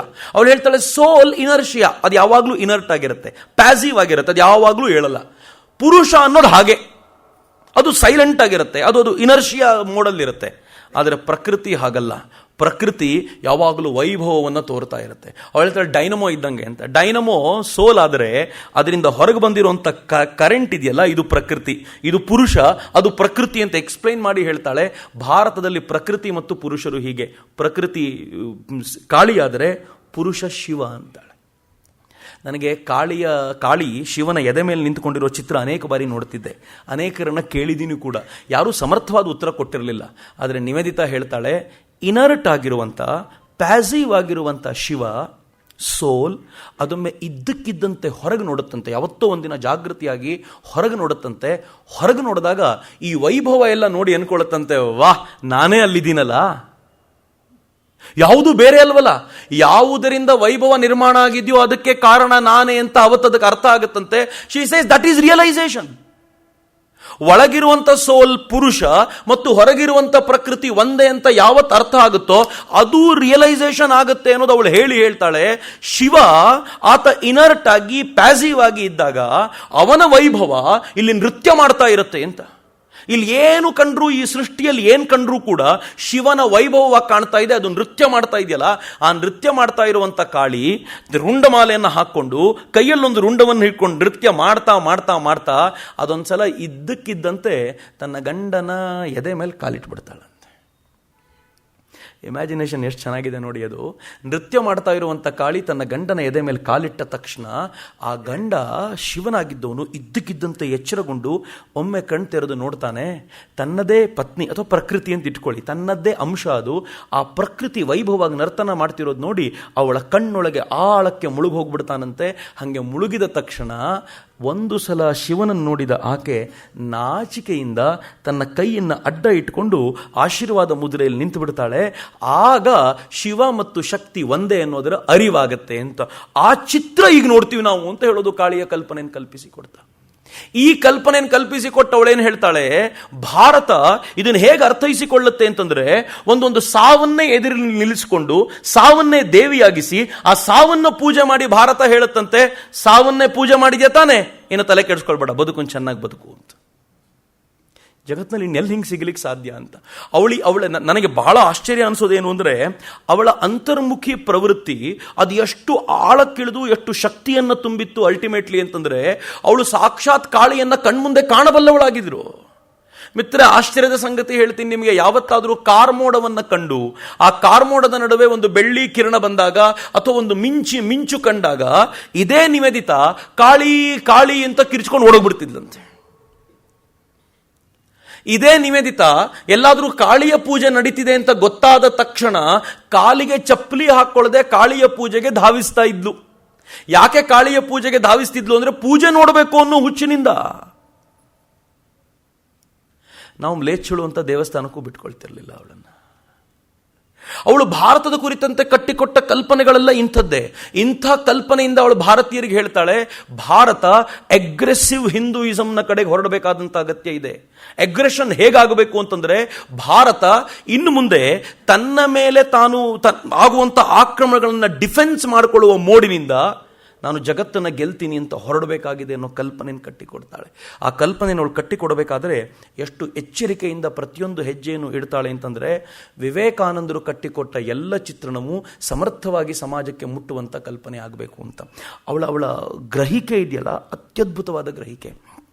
ಅವಳು ಒಂದ್ಸಲ ಅಂತೂ ಮಾತಾಡ್ತಾ ಹೇಳ್ತಾಳೆ, ಇದೇ ಕಾಳಿದ ಮದರ್ ಅವಳ ಲೇಖನದಲ್ಲಿ ಅಥವಾ ಆ ಪುಸ್ತಕದಲ್ಲಿ ಅವಳು ಹೇಳ್ತಾಳೆ, ಭಾರತದಲ್ಲಿ ಬಂಧ ಮುಕ್ತವಾಗೋದೇ ಅತ್ಯಂತ ಪ್ರಮುಖವಾದ ಸಂಗತಿ ಅಂತ. ಇಡೀ ಜಗತ್ನಲ್ಲಿ, ವಿಶೇಷವಾಗಿ ವೆಸ್ಟ್ನಲ್ಲಿ ಒಬ್ಬ ವ್ಯಕ್ತಿಯ ಘನತೆ ಏನು ಅಂತಂದರೆ, ಆತ ಎಷ್ಟು ದೊಡ್ಡ ಇಂಜಿನಿಯರ್ ಆಗ್ತಾನೆ, ಎಷ್ಟು ದೊಡ್ಡ ಡಾಕ್ಟರ್ ಆಗ್ತಾನೆ, ಎಂಥ ಒಳ್ಳೆ ಜಡ್ಜ್ ಆಗ್ತಾನೆ, ಅವನು ಎಂಥ ಒಳ್ಳೆ ಅಪ್ಪ ಆಗ್ತಾನೆ, ಅವನು ಎಂಥ ಒಳ್ಳೆ ಮಗ ಆಗ್ತಾನೆ, ಇವೆಲ್ಲದರ ಮೇಲೆ ಒಬ್ಬ ವ್ಯಕ್ತಿಯನ್ನು ನಿರ್ಧಾರ ಮಾಡಲಾಗತ್ತಂತೆ. ಕರೆಕ್ಟು. ನಮಗೂ ಇತ್ತೀಚೆಗೆ ಅದು ಬಂದ್ಬಿಟ್ಟಿದೆ. ಯಾರಾದರೂ ಒಬ್ಬ ವ್ಯಕ್ತಿ ತುಂಬ ದುಡ್ಡು ಮಾಡಿದರೆ, ದೊಡ್ಡ ಕಾರಲ್ಲಿ ಹೋಗ್ತಿರೋ ತುಂಬ ದೊಡ್ಡವನು ಅಂತ ಭಾವಿಸೋದಿದೆಯಲ್ಲ, ಇದು ಪಶ್ಚಿಮದಿಂದ ಆಮದು ಮಾಡಿಕೊಂಡಿರೋದು. ನಿವೇದಿತ ಆವತ್ತೇ ಹೇಳ್ತಾಳೆ, ಇದು ಪಶ್ಚಿಮದಲ್ಲಿ ನಡೆಯುತ್ತೆ. ಪಶ್ಚಿಮದಲ್ಲಿ ಒಬ್ಬ ವ್ಯಕ್ತಿಯ ಘನತೆಯನ್ನ, ಶ್ರೇಷ್ಠತೆಯನ್ನು ಗುರುತಿಸೋದು ಅವನು ಎಷ್ಟು ಒಳ್ಳೆ ಅಡ್ಮಿನಿಸ್ಟ್ರೇಟರು, ಎಷ್ಟು ಒಳ್ಳೆ ಡಾಕ್ಟರು, ಎಷ್ಟು ಒಳ್ಳೆ ಆಫೀಸರು, ಈ ಆಧಾರದ ಮೇಲೆ ಗುರುತಿಸ್ತೀವಿ. ಆದರೆ ಭಾರತದಲ್ಲಿ ಏನಂತೆ ಗೊತ್ತಾ? ಅವಳು ಹೇಳ್ತಾಳೆ, ಭಾರತದಲ್ಲಿ ನೀನು ಆತ್ಮದ ಹುಡುಕಾಟದ ಪ್ರಯತ್ನದಲ್ಲಿದ್ದರೆ ಮಾತ್ರ ನೀನು ಬೆಸ್ಟ್, ಇಲ್ಲ ಅಂದರೆ ನಿನ್ನ ಲೆಕ್ಕಕ್ಕಿಲ್ಲ ಅಂತ. ನೀನು ಎಷ್ಟು ಆತ್ಮದ ಹುಡುಕಾಟದಲ್ಲಿ ನಿರತವಾಗಿದ್ದೀಯೋ, ಎಷ್ಟು ಭಗವಂತನ ಹುಡುಕಾಟದಲ್ಲಿ ನಿರತವಾಗಿದ್ದೀಯೋ ಅಷ್ಟರ ಮಟ್ಟಿಗೆ ಗ್ರೇಟ್, ಇಲ್ಲ ಅಂದರೆ ಇಲ್ಲ ಅಂತ. ಅದು ಒಂದೇ ಮಾತಿನಲ್ಲಿ ಹೇಳುವಂಥದ್ದು. ನಂಗೆ ತುಂಬ ಬಾರಿ ಇದು ಅನ್ಸುತ್ತೆ, ಬಹುಶಃ ಅನೇಕ ಪ್ರಶ್ನೆಗಳಿಗೆ ಈ ಮಾತು ಉತ್ತರ ಕೊಡಬಲ್ಲದು. ನಾನು ಅನೇಕ ಬಾರಿ ಅನ್ಕೊಳ್ತಿರ್ತೀನಿ, ಈ ದೇಶದಲ್ಲಿ ನಾವು ಅನೇಕ ಬಾರಿ ಹೇಳ್ತೀವಲ್ಲ, ಯಾರೋ ಒಂದಷ್ಟು ಜನ ಸಾಧುಗಳು ಅವರು ಭಿಕ್ಷುಕರ ವೇಷದಲ್ಲಿ ಕೂತಿರ್ತಾರೆ ಅಂತ. ನಾವು ಆ ಭಿಕ್ಷುಕರಿಗೆ ಭಿಕ್ಷೆ ಹಾಕ್ತಿರ್ತೀವಿ, ಆದರೆ ಆ ಸಾಧುಗಳಲ್ಲಿ ರಿಯಲೈಸ್ಡ್ ಸೋಲ್ಸ್ ಇರ್ತಾರೆ ಅಂತ. ಈ ರಿಯಲೈಸ್ಡ್ ಸೋಲ್ಸ್ಗೆ ಅತ್ಯಂತ ಹೆಚ್ಚಿನ ಗೌರವ ಯಾಕೆ ಅಂತಂದ್ರೆ, ಅವರಿಗೆ ಊರಿನ ದೊಡ್ಡ ಶ್ರೀಮಂತ ಬಂದಿದ್ದಕ್ಕಿಂತ ಹೆಚ್ಚಿನ ಗೌರವ. ನನಗೆ ಚೆನ್ನಾಗಿ ಗೊತ್ತಿದೆ, ರಾಮ್ ಸೂರತ್ ಕುಮಾರ್ ಮಹಾರಾಜ್ ಅಂತ ಹೇಳಿ ಅವರು ತಮಿಳುನಾಡಿನಲ್ಲಿ ಇದ್ದಂಥವ್ರು, ಅವರ ಶಿಷ್ಯರೊಬ್ಬರು ನನಗೆ ಹೇಳಿದ್ರು, ಅವ್ರು ಎಂಥ ದೊಡ್ಡ ಸಾಧಕರು ಅಂತಂದ್ರೆ, ಅವ್ರ ಹತ್ರ ಜಗತ್ತಿನ ಬೇರೆ ಬೇರೆ ಭಾಗದಿಂದ ಜನ ಬರ್ತಿದ್ರು ಅವ್ರು ನೋಡ್ಲಿಕ್ಕೆ. ಆದರೆ ಅವ್ರು ಮಾತ್ರ ಎಲ್ಲಿ ಕೂತಿರ್ತಿದ್ರು ಅಂತಂದರೆ ಈ ತಮಿಳುನಾಡಿನ ಅಣ್ಣಾಮಲೈ ದೇವಸ್ಥಾನದ ಹೊರಗಿನ ಒಂದು ಇದರಲ್ಲಿ ಕೂತ್ಕೊಳ್ತಿದ್ರು, ಭಿಕ್ಷುಕರಾಗಿ ಕೂತಿರ್ತಿದ್ರು, ಅಷ್ಟೇ ಅವ್ರು ಕೂತ್ಕೊಳ್ತಿದ್ದು. ಒಂದ್ಸಲ ಅವ್ರ ಊರಿಗೆ ಜಡ್ಜ್ ಒಬ್ಬರು ಬಂದ್ರಂತೆ. ಜಡ್ಜ್ ದೇವಸ್ಥಾನ ನೋಡಬೇಕು ಅಂತ ದೇವಸ್ಥಾನಕ್ಕೆಲ್ಲ ಕರ್ಕೊಂಡೋದ್ರು. ಜಡ್ಜ್ ಬರ್ತಾರೆ ಅಂತ ಇರೋ ಭಿಕ್ಷುಕರನ್ನೆಲ್ಲ ಓಡಿಸಾಗಿತ್ತು ಇವರು, ಅವ್ರ ಮುಂದೆ ಇದಾಗಬಾರ್ದು ಅಂತ, ತುಂಬ ದೊಡ್ಡ ಜಡ್ಜ್ ಬರ್ತಿದ್ದಾರೆ ಅಂತ. ಆ ಜಡ್ಜ್ ದೇವಸ್ಥಾನಕ್ಕೆ ಹೋಗಬೇಕಾದ್ರೂ ಕಸಿವಿಸಿ ಅವರಿಗೆ ಯಾರನ್ನೂ ನೋಡಬೇಕಾಗಿದೆ ಅವರು. ಇವರೆಲ್ಲ ಹುಡುಕಾಡಿ, ನಾನು ದೇವ್ರನ್ನಲ್ಲಪ್ಪ ನೋಡ್ಲಿಕ್ಕೆ ಬಂದಿರೋದು, ಇಲ್ಲೊಬ್ಬರು ಭಾಳ ದೊಡ್ಡ ಸಂತರಿದ್ದಾರಂತೆ ರಾಮ್ ಸ್ವರೂಪ್ ಕುಮಾರ್ ಮಹಾರಾಜ್ ಅಂತ, ಅವ್ರನ್ನ ನೋಡಬೇಕು ಅಂತ ಬಂದು ಎಲ್ಲಿದ್ದಾರೆ ಅಂತ. ಆಗ ಇವ್ರಿಗೆ ಅರ್ಥ ಆಯ್ತು, ಅದು ಓಡಿಸ್ಬಿಟ್ಟಿದ್ದೀವಿ ಅವ್ರನ್ನ ಅಂತ. ಎಲ್ಲಿದ್ದಾರೆ ಅಂತ ಹುಡ್ಕೊಂಡು ಹೋದ್ರು. ರೈಲ್ವೆ ಸ್ಟೇಷನ್ ಒಂದು ಮರದ ಕೆಳಗೆ ಕೂತಿದ್ರಂತೆ. ಇವರೆಲ್ಲ ಹೋಗಿ ಜಡ್ಜ್ ಅಲ್ಲಿಗೆ ಹೋಗಿ ಅವ್ರ ಕಾಲಿಗೆ ಬಿದ್ದು, ಕ್ಷಮಿಸಿ ಮಹಾರಾಜ್, ನನಗೆ ಗೊತ್ತಿಲ್ಲ, ಇವ್ರು ನಾನು ಬರೋ ಮುಂಚೆ ಹಿಂಗೆ ಮಾಡಿಬಿಟ್ಟಿದ್ದಾರೆ, ನಾನು ನಿಮ್ಮನ್ನೇ ನೋಡ್ಲಿಕ್ಕೆ ಬಂದಿದ್ದು ಅಂತ ಜೋರಾಗಿ ನಕ್ಕಿದ್ರಂತೆ. ಅವರು ಕೇಳಿದ್ರಂತೆ, ಯಾಕೆ ಅಂತ. ನೀನಾ ಬಂದಿದ್ದು? ನನ್ನಂಥ ಭಿಕ್ಷುಕರನ್ನೆಲ್ಲ ಓಡಿಸಿದಾಗ ಅನ್ಕೊಂಡೆ ನಮಗಿಂತ ದೊಡ್ಡ ಭಿಕ್ಷುಕ ಯಾರೋ ಬಂದಿರಬಹುದು ಅಂತ, ನೀನು ಬಂದಿರ್ತೀಯ ಅಂತ ನನಗೆ ಗೊತ್ತಿರಲಿಲ್ಲ ಅಂತ. ಗುರುಗಳ ಆಲೋಚನೆಯ ರೀತಿ ಹೇಗಿರ್ಬೋದು. ಭಾರತ ರೆಸ್ಪೆಕ್ಟ್ ಕೊಡೋದು ಇದಕ್ಕೆ. ನಾವು ಇಷ್ಟೆಲ್ಲ ದೂರ ಬಂದಿದ್ದೀವಿ ಅಂತ ನಮ್ಗೆ ಅನ್ನಿಸಿದಾಗಲೂ ಕೂಡ ಇವತ್ತಿಗೂ ಈಗ ಸ್ವಲ್ಪ ಬೆಂಗಳೂರಿಗರ ಮೈಂಡ್ಸೆಟ್ಟು, ಸ್ವಲ್ಪ ಪಟ್ಟಣಿಗರ ಮೈಂಡ್ಸೆಟ್ ಬದಲಾಗಿರ್ಬೋದು, ಆದರೆ ಇವತ್ತಿಗೂ ಹಳ್ಳಿಗೆ ಹೋಗಿ ಈ ಧೀರುಭಾಯಿ ಅಂಬಾನಿಯ ಮಗನನ್ನು ಮತ್ತು ಪೇಜಾವರ ಶ್ರೀಗಳನ್ನು ಅಕ್ಕಪಕ್ಕದಲ್ಲಿ ಕೂರಿಸಿ, ಸುಮ್ಮನೆ ಹೆಸರು ಹೇಳ್ತಿರೋದು ನಾನು ಅಷ್ಟೇ, ಇನ್ನೇನಕ್ಕೂ ಇಲ್ಲ ಅಂತ, ನಮ್ಮನ್ನೆಲ್ಲ ಲೈನಾಗಿ ಬಂದು ನಮಸ್ಕಾರ ಮಾಡಿ ಅಂದರೆ ಖಂಡಿತವಾಗಿಯೂ ಮೊದಲು ಧೀರುಭಾಯಿ ಅಂಬಾನಿ ಮಗನಿಗೆ ನಮಸ್ಕಾರ ಅಲ್ಲ ಅಂತ. ನಾವು ಮೊದಲು ನಮಸ್ಕಾರ ಮಾಡೋದು ಪೇಜಾವರ ಶ್ರೀಗಳಿಗೆ, ಆಮೇಲೆ ಅಗತ್ಯ ಇದ್ದರೆ ಮಾಡ್ತೀವಿ ಅಂತ. ಯಾಕೆಂದರೆ ಯಾರು ಭಗವಂತನ ಹುಡುಕಾಟದಲ್ಲಿ ನಿರತರಾಗಿದ್ದಾರೋ ಅವರಿಗೆ ಮೊದಲ ನಮಸ್ಕಾರ. ಇವತ್ತಿಗೂ ಭಾರತದ ಮೌಲ್ಯ ಅದನ್ನು ಸೂಚಿಸುತ್ತೆ. ನನಗೆ ನಿಮಗೆ ಇದು ರೂಢಿಗತವಾಗಿದೆ, ರಕ್ತಗತವಾಗಿದೆ. ಆದರೆ ಇದರ ಹಿಂದಿರುವ ಸಿದ್ಧಾಂತ ಅರ್ಥ ಆಗಿರೋದು ನಿವೇದಿತಾಗೆ. ನಿವೇದಿತಾ ಇದನ್ನು ಅರ್ಥ ಮಾಡಿಕೊಂಡು ಭಾರತೀಯರಿಗೆ ಇದೊಂದು ಶಕ್ತಿ ಅನ್ನೋದನ್ನು ಎಷ್ಟು ಸುಂದರವಾಗಿ ಅನಾವರಣ ಮಾಡಿ ಜಗತ್ತಿನ ಮುಂದೆ ಪ್ರೆಸೆಂಟ್ ಮಾಡ್ತಾಳೆ ಅಂತಂದರೆ, ಅದನ್ನೇ ಯುರೋಪ್ ಮತ್ತು ಅಮೆರಿಕನ್ರಿಗೆ ಅವಳು ಹೇಳ್ತಾಳೆ, ಭಾರತದಿಂದ ನಾವು ಕಲಿಯಬೇಕಾಗಿರುವಂಥದ್ದು ಸಾಕಷ್ಟಿದೆ ಅಂತ. ನನಗೆ ಭಾಳ ಆಶ್ಚರ್ಯ ಅನಿಸೋದು, ಅವಳನ್ನು ಈ ವಿಚಾರದಲ್ಲಿ ಇಷ್ಟು ಟ್ರೈನ್ ಮಾಡಲಿಕ್ಕೆ ವಿವೇಕಾನಂದರಿಗೆ ಸಾಧ್ಯ ಆಯ್ತಲ್ಲ ಅಂತ. ಅವಳಿಗೆ ಒಂದೊಂದು ಪದವನ್ನು ಕಲಿಸ್ಕೊಡ್ಬೇಕಾದಾಗಲೂ ವಿವೇಕಾನಂದರಿಗೆ ಎಷ್ಟು ಕಷ್ಟ ಆಗಿದ್ದಿರ್ಬೋದು ಅಂತ ಯಾವಾಗಲಾದರೂ ಒಂದು ಆಲೋಚನೆ ಮಾಡಿ ನೋಡಿ. ಅಂಥ ಸಂದರ್ಭದಲ್ಲಿ ವಿವೇಕಾನಂದರು ಆಕೆಯನ್ನು ಟ್ರೈನ್ ಮಾಡಿ ಕಾಳಿ ದ ಮದರ್ ಅನ್ನೋದನ್ನು ಆಕೆಗೆ ಹೇಗೆ ತಯಾರು ಮಾಡಿಬಿಟ್ರು ಅಂತಂದರೆ, ಅವಳು ಸಾಯುವ ಕೊನೆ ದಿನಗಳಲ್ಲೂ ಕೂಡ ತನ್ನ ಇಡೀ ಜೀವನವನ್ನು ಭಕ್ತಿಯ ರೂಪದಲ್ಲೇ, ಭಕ್ತಿಯ ಸೇವೆಯ ರೂಪದಲ್ಲೇ ಸಮರ್ಪಣೆ ಮಾಡಿದ್ಲು ಅಂತ. ಅವಳು ತೀರ್ಕೊಳ್ಳುವಾಗ ಒಂದು ಘಟನೆ ನಡೆಯುತ್ತೆ. ಹೆಲ್ತ್ ತುಂಬ ಹಾಳಾಗಿತ್ತು ಅವಳದ್ದು. ಡಾರ್ಜಿಲಿಂಗಿಗೆ ಹೋಗಬೇಕಾಗಿತ್ತು ಅವಳು. ಈ ದೇಶಕ್ಕೋಸ್ಕರ ಸಿಕ್ಕಾಪಟ್ಟೆ ಸೌದಿರುವಂಥ ಹೆಣ್ಮಗಳವಳು. ಡಾರ್ಜಿಲಿಂಗಿಗೆ ಹೆಲ್ತ್ ಸರಿ ಮಾಡ್ಕೊಳ್ಬೇಕು ಅಂತ ಹೋಗುವಾಗ ಅವಳು ಹೋದಂಥ ಹೆಣ್ಮಗಳು ಅಲ್ಲಿ ತಾನು ಧ್ಯಾನಸ್ಥಳಾಗಿ ಕೂತ್ಲು. ಧ್ಯಾನಸ್ಥಳಾಗಿದ್ದವಳ ಬಾಯಿಂದ ಬಂದಂಥ ಕೊನೆ ಮಾತುಗಳು ಏನಂತೆ ಗೊತ್ತಾ? ನಾವೇ ಮುಳುಗುತ್ತಿದೆ, ಆದರೆ ನನಗೆ ಸೂರ್ಯೋದಯ ಕಾಣ್ತಾ ಇದೆ ಅಂತ. ಏನು ಚಂದದ ಮಾತು. ನನ್ನ ದೇಹ ಕೊನೆಯಾಗ್ತಾ ಇರ್ಬೋದು, ಆದರೆ ಸೂರ್ಯೋದಯ ಕಾಣ್ತಾ ಇದೆ ನನಗೆ ಅಂತ. ಸ್ವಾಮಿ ವಿವೇಕಾನಂದರು ಯಾವುದನ್ನು ತಾವು ಮಾಡಬೇಕು ಅಂತ ಅಂದ್ಕೊಂಡ್ರೋ, ಯಾವುದನ್ನು ಪೂರ್ಣ ಪ್ರಮಾಣದಲ್ಲಿ ತಾವು ಚೌಕಟ್ಟಿನಿಂದ ಹೊರಗೆ ಬಂದು ಮಾಡಲಿಕ್ಕೆ ಆಗ್ತಿರ್ಲಿಲ್ವೋ ಅವೆಲ್ಲವನ್ನೂ ಈಕೆ ಕೈಯಲ್ಲಿ ಮಾಡಿಸಿದ್ರು. ನನಗೆ ಅನೇಕ ಬಾರಿ ಅನಿಸುತ್ತೆ, ವಿವೇಕಾನಂದರು ಸೂತ್ರ ರೂಪ ಆದರೆ, ವಿವೇಕಾನಂದರು ಫಾರ್ಮುಲಾ ಆದರೆ, ಈ ಫಾರ್ಮುಲಾ ಅಪ್ಲೈ ಮಾಡಿ ರಿಸಲ್ಟ್ ತಗೊಳ್ತೀವಲ್ಲ, ಆ ರಿಸಲ್ಟ್ ನಿವೇದಿತ ಅಂತ.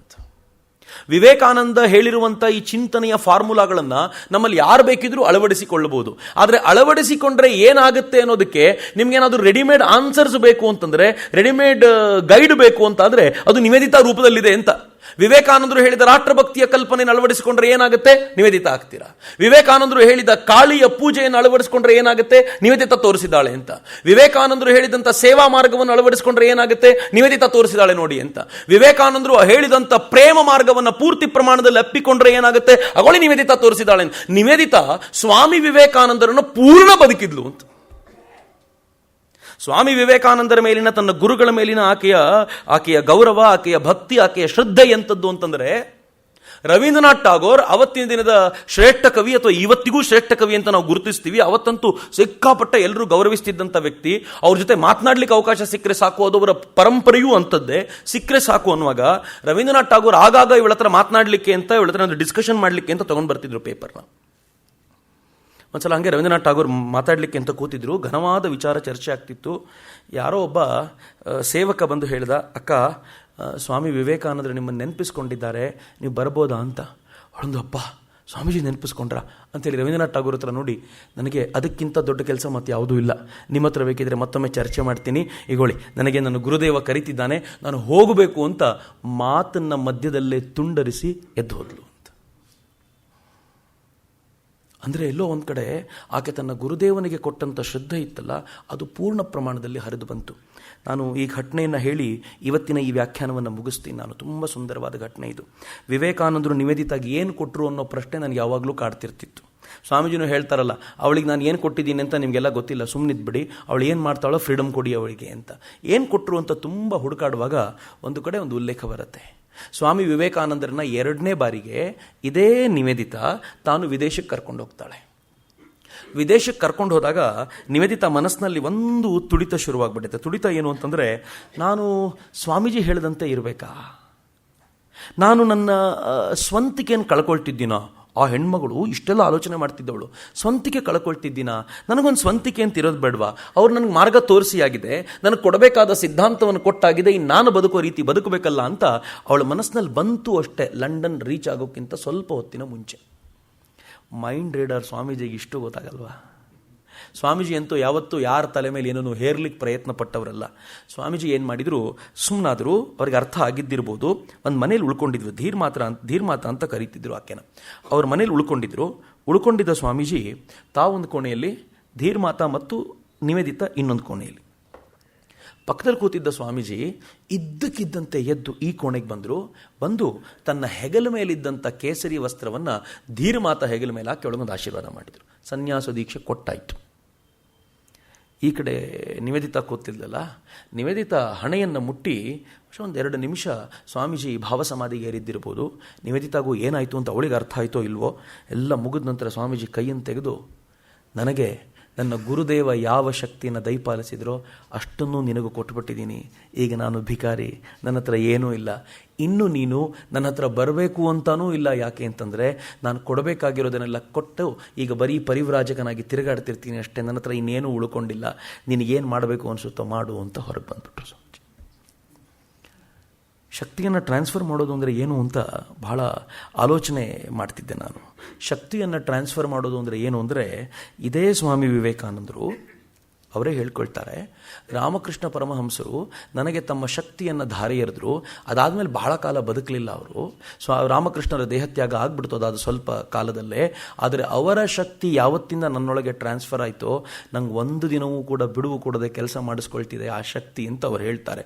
ಯಾವ ಶಕ್ತಿ ಅಂತ ಕೇಳಿದಾಗ ವಿವೇಕಾನಂದರು ಹೇಳ್ತಾರೆ, ಅಲ್ಲಿವರೆಗೂ ರಾಮಕೃಷ್ಣರ ಹೃದಯದಲ್ಲಿದ್ದ ಕಾಳಿ ನನ್ನ ಹೃದಯಕ್ಕೆ ಬಂದು ಕೂತುಬಿಟ್ಲು ಅಂತ. ಯಾವ ರಾಮಕೃಷ್ಣರು ಹಗಲು ರಾತ್ರಿ ಕಣ್ಣೀರು ಸುರಿಸಿ ಕಾಳಿಯನ್ನು ತಮ್ಮ ಹೃದಯದಲ್ಲಿ ಪ್ರತಿಷ್ಠಾಪನೆ ಮಾಡಿಕೊಂಡಿದ್ರೋ, ಆ ಕಾಳಿಯನ್ನು ನರೇಂದ್ರನ ಹೃದಯಕ್ಕೆ ಹೋಗುವಂತೆ ಮಾಡಿದರು. ಇದೇ ವಿವೇಕಾನಂದರು ತಮ್ಮ ಹೃದಯದಲ್ಲಿ ಪ್ರತಿಷ್ಠಾಪನೆಯಾಗಿದ್ದ ಆ ಶಕ್ತಿಯನ್ನು ನಿವೇದಿತಾಗೆ ಟ್ರಾನ್ಸ್ಫರ್ ಮಾಡಿ, ನೀನಿನ್ನು ಮುಂದೆ ಕೆಲಸ ಮಾಡಬೇಕು ಅಂತ. ಹೀಗಾಗಿ ಮುಂದೆ ಏನು ಕೆಲಸ ನಿವೇದಿತಾ ಮಾಡಿದ್ಲೋ ಆ ಎಲ್ಲ ಕೆಲಸವೂ ಎಂಥದ್ದು ಗೊತ್ತಾ, ವಿವೇಕಾನಂದರು ಈ ದೇಹದಲ್ಲಿದ್ದರೆ ಏನು ಕೆಲಸ ಮಾಡ್ತಿದ್ದೋ ಅವೆಲ್ಲ ಕೆಲಸವನ್ನು ಅವಳ ಹತ್ರ ಮಾಡಿಸ್ಕೊಂಡು. ಹೀಗಾಗಿ ಅವಳು ಮಾತಾಡೋ ಮಾತುಗಳೆಲ್ಲ ಎಂಥವು ಅಂತಂದರೆ, ಯಾವುದನ್ನು ಸ್ವಾಮಿ ವಿವೇಕಾನಂದರು ಆಕೆಗೆ ಪರ್ಸ್ನಲಿ ಹೇಳಿರ್ಬೋದಾಗಿತ್ತೋ, ಯಾವುದನ್ನು ಸ್ವಾಮಿ ವಿವೇಕಾನಂದರು ಪ್ರವಚನದಲ್ಲಿ ಹೇಳಿದ್ರೋ ಅವೆಲ್ಲವನ್ನು ಕ್ರೋಢೀಕರಿಸಿ ಸಮಾಜದ ಮುಂದೆ ಹೇಗಿಟ್ಲು ಆಕೆ ಅಂತಂದರೆ, ನಮಗೆ ವಿವೇಕಾನಂದರು ಇಲ್ಲ ಎನ್ನುವಂಥ ಆ ನೋವನ್ನು ಫೀಲ್ ಮಾಡ್ಲಿಕ್ಕೆ ಬಿಡಲಿಲ್ಲ ಆಕೆ. ಹೀಗಾಗಿ ನಿವೇದಿತಾ ಎನ್ನುವಂಥ ಒಂದು ಶಕ್ತಿ ಮುಂದಿನ ದಿನಗಳಲ್ಲಿ ಭಾರತದಲ್ಲಿ ಕಾಳಿಯಾಗಿ ನಿಂತಲ್ಲ. ಹೀಗಾಗಿ ಕಾಳಿ ಅನ್ನೋದು ಅದೇ ನಿವೇದಿತಾಗೆ ಪರ್ಫೆಕ್ಟಾಗಿ ಅರ್ಥ ಆಗಿತ್ತು ಅಂತ ನನಗನ್ಸುತ್ತೆ. ಮಿತ್ರರೇ, ಆ ನಿವೇದಿತೆಯ ಆ ಕಾಳಿಯ ಸ್ವರೂಪ ಸಾಕ್ಷಾತ್ ಕಾಳಿಯಾಗಿ ಸ್ವತಃ ತಾನೂ ಕಾಳಿಯನ್ನು ಸಮಾಜಕ್ಕೆ ಮುಟ್ಟಿಸುವಂಥ ಸ್ವರೂಪ ಇದೆಯಲ್ಲ, ಅದು ಅತ್ಯದ್ಭುತವಾಗಿರುವಂಥ ರೂಪ. ಒಂದು ಆಕೆಯ ಧಾರ್ಮಿಕ ಸ್ವರೂಪ ಹೀಗಾದರೆ, ಇನ್ನೊಂದು ಆಕೆಯ ರಾಷ್ಟ್ರೀಯತೆಯ ಸ್ವರೂಪ ಇದೆ. ಆಕೆ ಭಾರತೀಯ ಜನರಿಗೆ ಭಾರತಕ್ಕೋಸ್ಕರ ತನ್ನನ್ನು ತಾನು ಸಮರ್ಪಿಸಿಕೊಂಡು ಇಲ್ಲಿನ ಸ್ವಾತಂತ್ರ್ಯಕ್ಕೋಸ್ಕರ ಬಡಿದಾಡಿದ ರೀತಿ ಇದೆಯಲ್ಲ, ಅದಿನ್ನೂ ಅಮೋಘವಾಗಿರುವಂಥದ್ದು. ನಾಳೆ ನಿವೇದಿತಾಳ ಮತ್ತೊಂದು ಸ್ವರೂಪವನ್ನು ಅನಾವರಣ ಮಾಡ್ಕೊಳ್ಳೋಣ ಅಂತ ಹೇಳ್ತಾ ಪ್ರೀತಿಯಿಂದ ಆಲಿಸಿದ ನಿಮಗೆಲ್ಲರಿಗೂ ಧನ್ಯವಾದಗಳನ್ನು ಸಮರ್ಪಿಸ್ತೀನಿ. ವಂದೇ ಮಾತರಂ. ಜೈ ಹಿಂದ್.